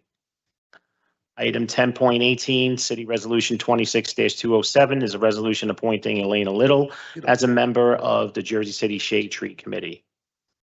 Item 10.19, City Resolution 26-208 is a resolution of the Municipal Council of the City of Jersey City in support of the proposed New Jersey Senate Bill S3761, which would require the Commissioner of the Department of Health to update the warning notice regarding adverse effects of alcohol consumption during pregnancy. Item 10.20, City Resolution 26-209 is a resolution of the Jersey City Municipal Council approving the appointment of city council members to the boards of the Special Improvement District, also known as District Management Corporations. Item 10.21 was touched on earlier. Item 10.22, City Resolution 26-211 is a resolution authorizing a lien against the properties listed herein for the cost of removing litter, debris, etc., in accordance with NJSA 40:48-2.14 and Jersey City Code Section 287-4. Sean, before you move on, I have a question on 10.22. Sure. There's no attachments here, I don't believe, but 80 Water Street, that's in Ward B, right? That's at the edge of 440 in Claremont. Would it be possible to get the kind of the paper trail of the summons and the fine and the lien and all that? I think most of that should be available publicly. I'll have to make sure the courts, agree, but to the extent possible, yeah, we'll provide everything. Okay, would it make sense for me to reach out to prosecutor Camarage or? I'll reach out for you on the CCU. Okay, thank you. Yeah, would it be possible for the paper trail for all properties to be sent to all council members before the meeting? For 80 Water Street or both of them? Both of them. I'll reach out. I can't promise I'll get it to you before the council meeting, but I will try to make sure with every effort they do. Thank you. So a question in general, where does the decision-making structure on the costs live? Like how do those costs get determined for different liens? There we go. So generally speaking, it's based on the hourly rates of the employees and any equipment they'd utilize for that. So for instance, we have to have 5 people because it's a very big yard and there's a lot of stuff there and they have to run a lawnmower and whatever else they might need. They bill them based on the cost that would utilize that equipment and that time of the employees to do that. Thank you. Okay. Okay. Items 10.23 through 10.32 were touched on earlier. Items 10.33 through 10.37, Corporation Counsel, you want to take that?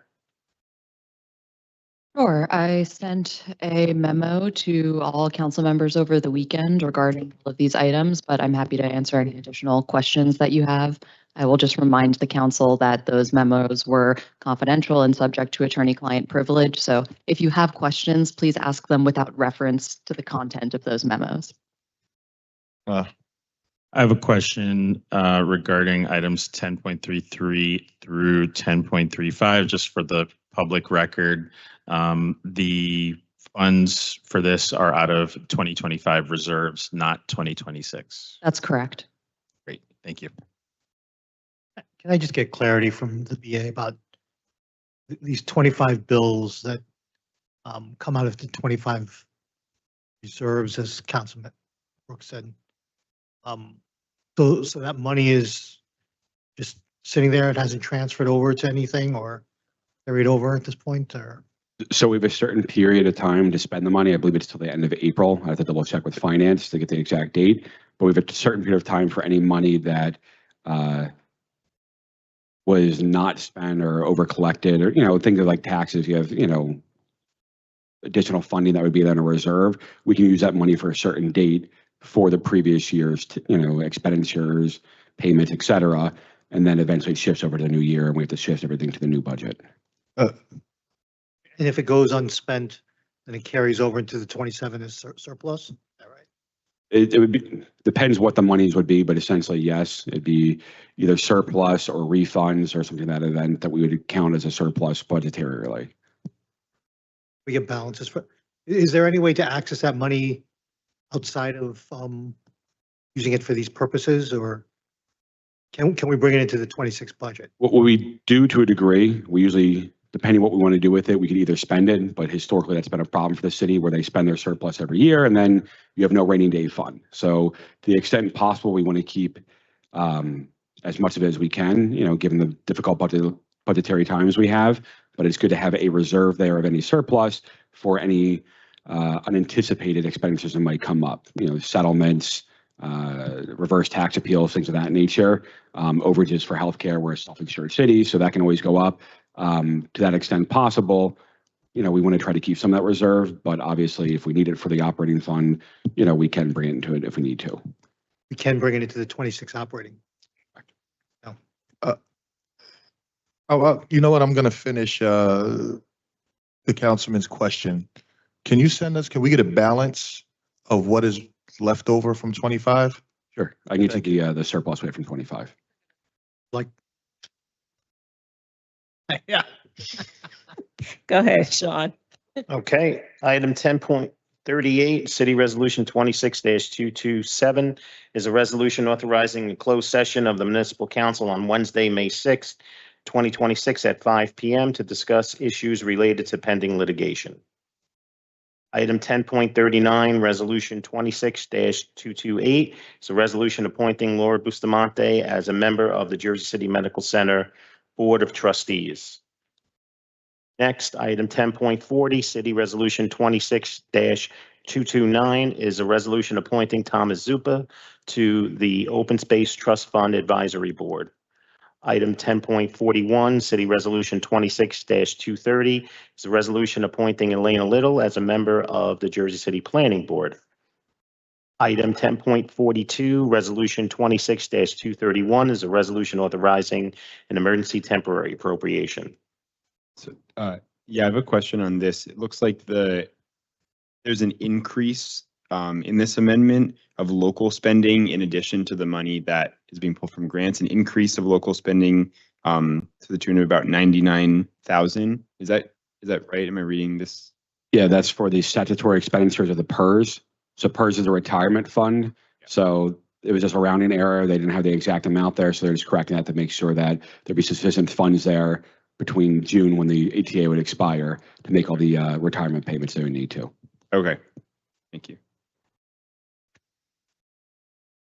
Okay. Go ahead, Sean. Next is 10.43, City Resolution 26-232 is a resolution of the Municipal Council of the City of Jersey City, County of Hudson, State of New Jersey, declaring the council's intent to establish the position of legislative council and directing introduction of an enabling ordinance. So, council, I'll keep it short because it's been a long night, but I did send all of you information on this one. It is something that the public has been asking us to do for some time, and I made the commitment to a lot of you that I would explore the option when I became council president. So this is a resolution of our intent to establish that position to assist us with policy, to represent us separate from the administration, and to also assist with any other questions that we would have. That person would serve as the attorney to the council. And before any ill will goes out or any media spins go out, this is in no way a representation that we are not satisfied with the work that Sarah has been doing here. So I just want to make that clear. There's no background argument. This is something that the council has been talking about since before this council. And we are just looking to explore that option and move forward on it. There is an ordinance that I thought was attached, but I don't see it in iCompass. So if we can go back and attach that ordinance to it, and the law department and my office are reviewing that ordinance, checking all the legalities, and talking through this whole process. So we'll have those conversations before the next meeting and before the ordinance is brought to the agenda. Any questions? Sarah, the council president cited to the case of Trenton. Have there been any challenging lawsuits or case law regarding that particular situation? There have not been, and if I can share a couple reactions. First of all, I'll confirm for the public that we're not in a fight. I take no personal or professional umbrage to council doing whatever it needs to do your jobs, which are very hard.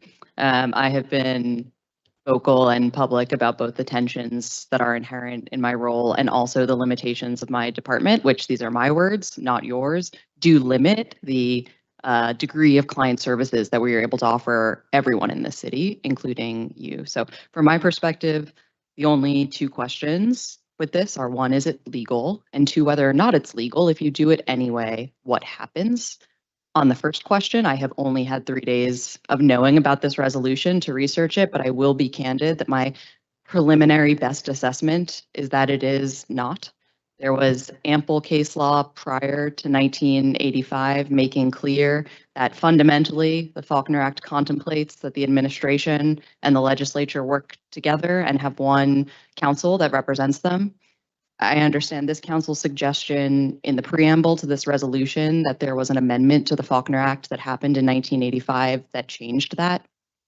What I learned in law school and what I understand to be the case is that when the legislature wants to affect a substantial change to something as fundamental as the structure of government and the relationship between the legislature and the executive, it does it expressly. It doesn't bury it in an authorization to appoint municipal officials or employees.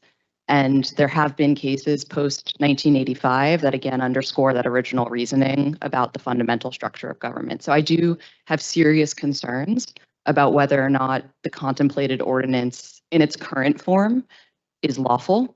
But that said, just because it might be unlawful doesn't mean you can't do it. I have no power to stop you from doing it. And it very much seems that some cities have done it anyway, like Trenton. That they haven't been sued or haven't been sued yet doesn't mean that their ordinance is lawful or that yours would be. It just means that until someone sues and a court says that this particular ordinance isn't lawful, that it stands. So that brings me to my second question, which is if you do this regardless of whether or not it's lawful, what happens? And I also have serious concerns on that front that we need to think through. And I would request the opportunity to think through with all of you before any ordinance is introduced. So for example, if you all have your own lawyer and you want to introduce some legislation, if your lawyer tells you this legislation is lawful, and I think it's not, and you introduce it and pass it, and the city gets sued, I have to represent the city. Council doesn't get sued, the city gets sued. So who represents the city? It can't be me. If I've publicly said that I don't agree that this was lawful, you definitely don't want me litigating that case. Who pays for the attorney? And who pays for the judgment? Probably the city. And so I think this gets right to the heart of the conflict that I see here. And I really look forward to the opportunity to talk through these very hard questions, which are both hard legally and also operationally. But I'm eager to do that with all of you. And I do Appreciate- have a question, Council President. How would we pay for, how are we going to pay the salary?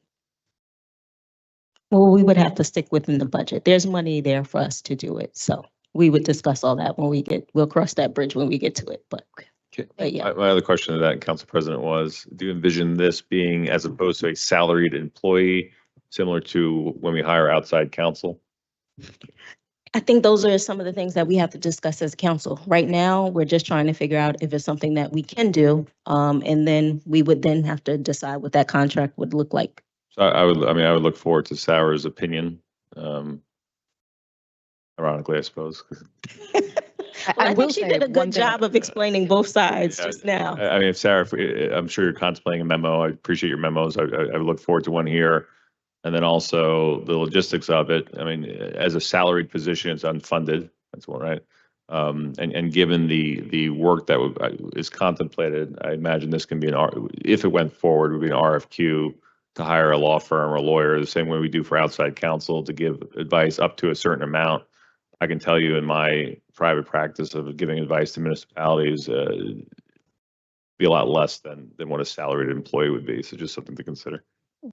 If I may, I will just submit for your consideration. One thing that is definitely legal is if the council would like a dedicated person within the law department that just works for council and doesn't take any other calls, there is no Faulkner Act issue with that. And that is not the status quo. As you all know, we currently have a governance team that provides legal advice to the municipal council and all 10 departments and the mayor. And there's 2.5 attorneys in that team. That is proportionate with the number of attorneys that do all of the other functions of the law department, but there is no concern about any constitutional or statutory violation if we go that route. I understand that doesn't resolve the concern about conflicts with the administration, but just want to make clear there may be options that resolve any legal concern. Right. Thank you for that, Sarah, because we know also that just like every other department in the city, you all in the law department do a lot in the city and can be strapped with trying to do legislation for the council and everything else that's in the city. So appreciate that offer. I can just ask for clarity, the resolution on our agenda now is not legally concerning to you. That's correct. The resolution, which is ordinance. just a statement of intent, is perfectly fine. If the ordinance that is attached to the resolution were introduced today, that's where my concern would be. Okay, thank you.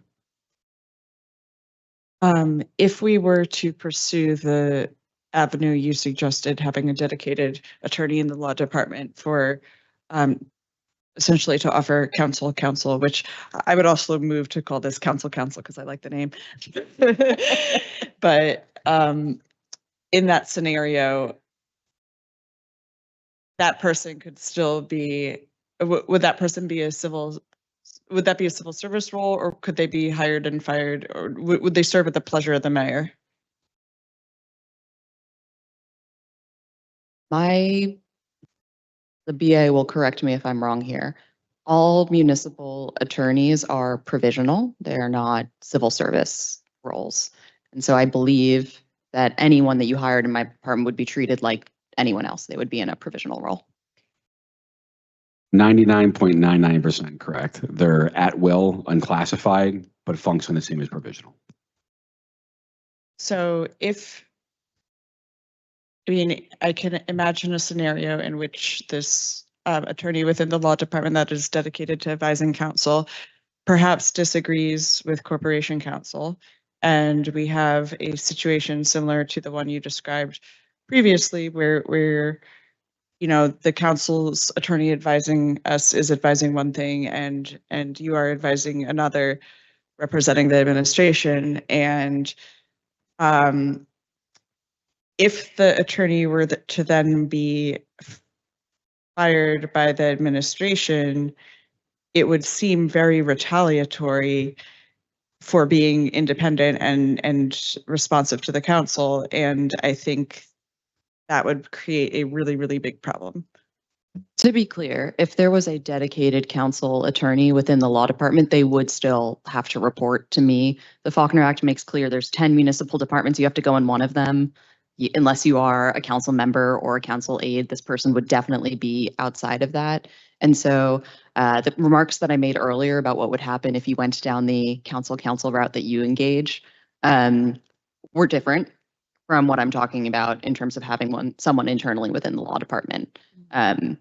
So you could overrule them essentially. Effectively, and I could make all sorts of commitments that would be sincere, that you would want to hear about how we would present those differing perspectives to you. But at the end of the day, I do have a statutory obligation to make certain decisions and to be the final call on things. And again, I want to reiterate what others said. We love you. This is nothing personal. Just, looking to have checks and balances and everything like that. Absolutely. If you all want to take 10% off the law department's plate and we can do it legally, go ahead. I'll just make a comment for the record. So the council president said this was contemplated before this council and this administration. I was one of those council members who openly contemplated that. And so for the goal and the intent of what's being presented here, I want to say that I support that in and of itself, but I appreciate that you did not take umbrage.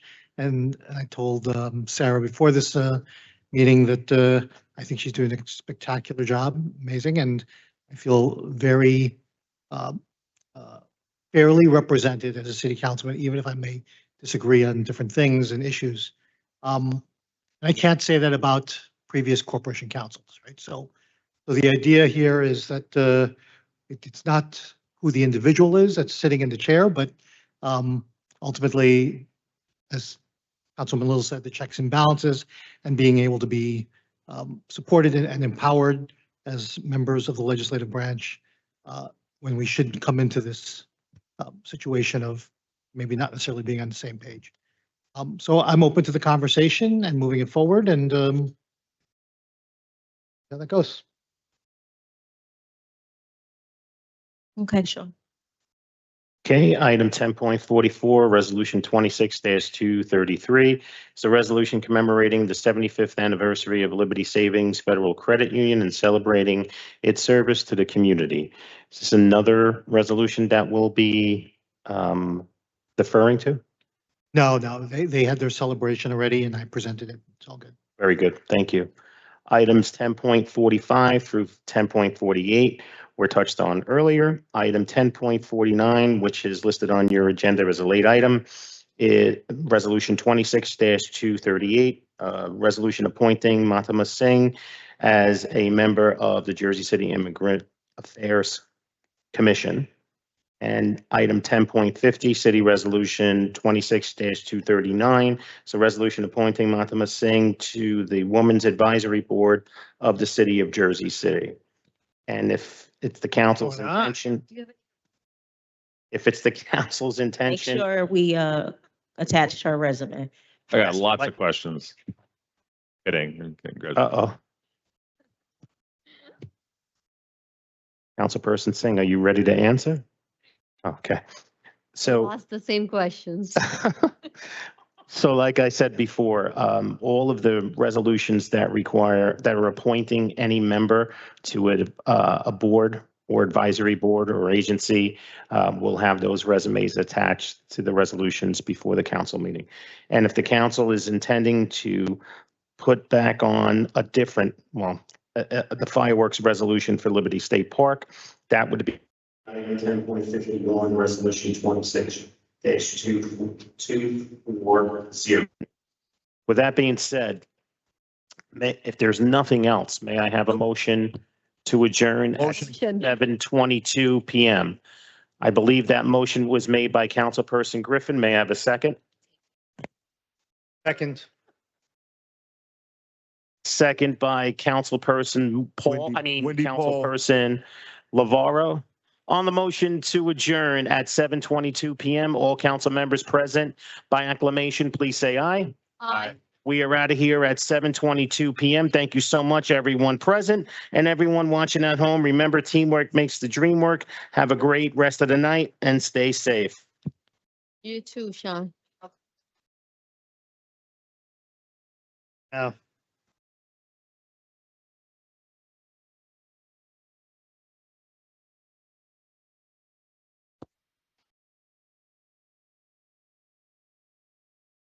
Counting him? Started off today at like 300.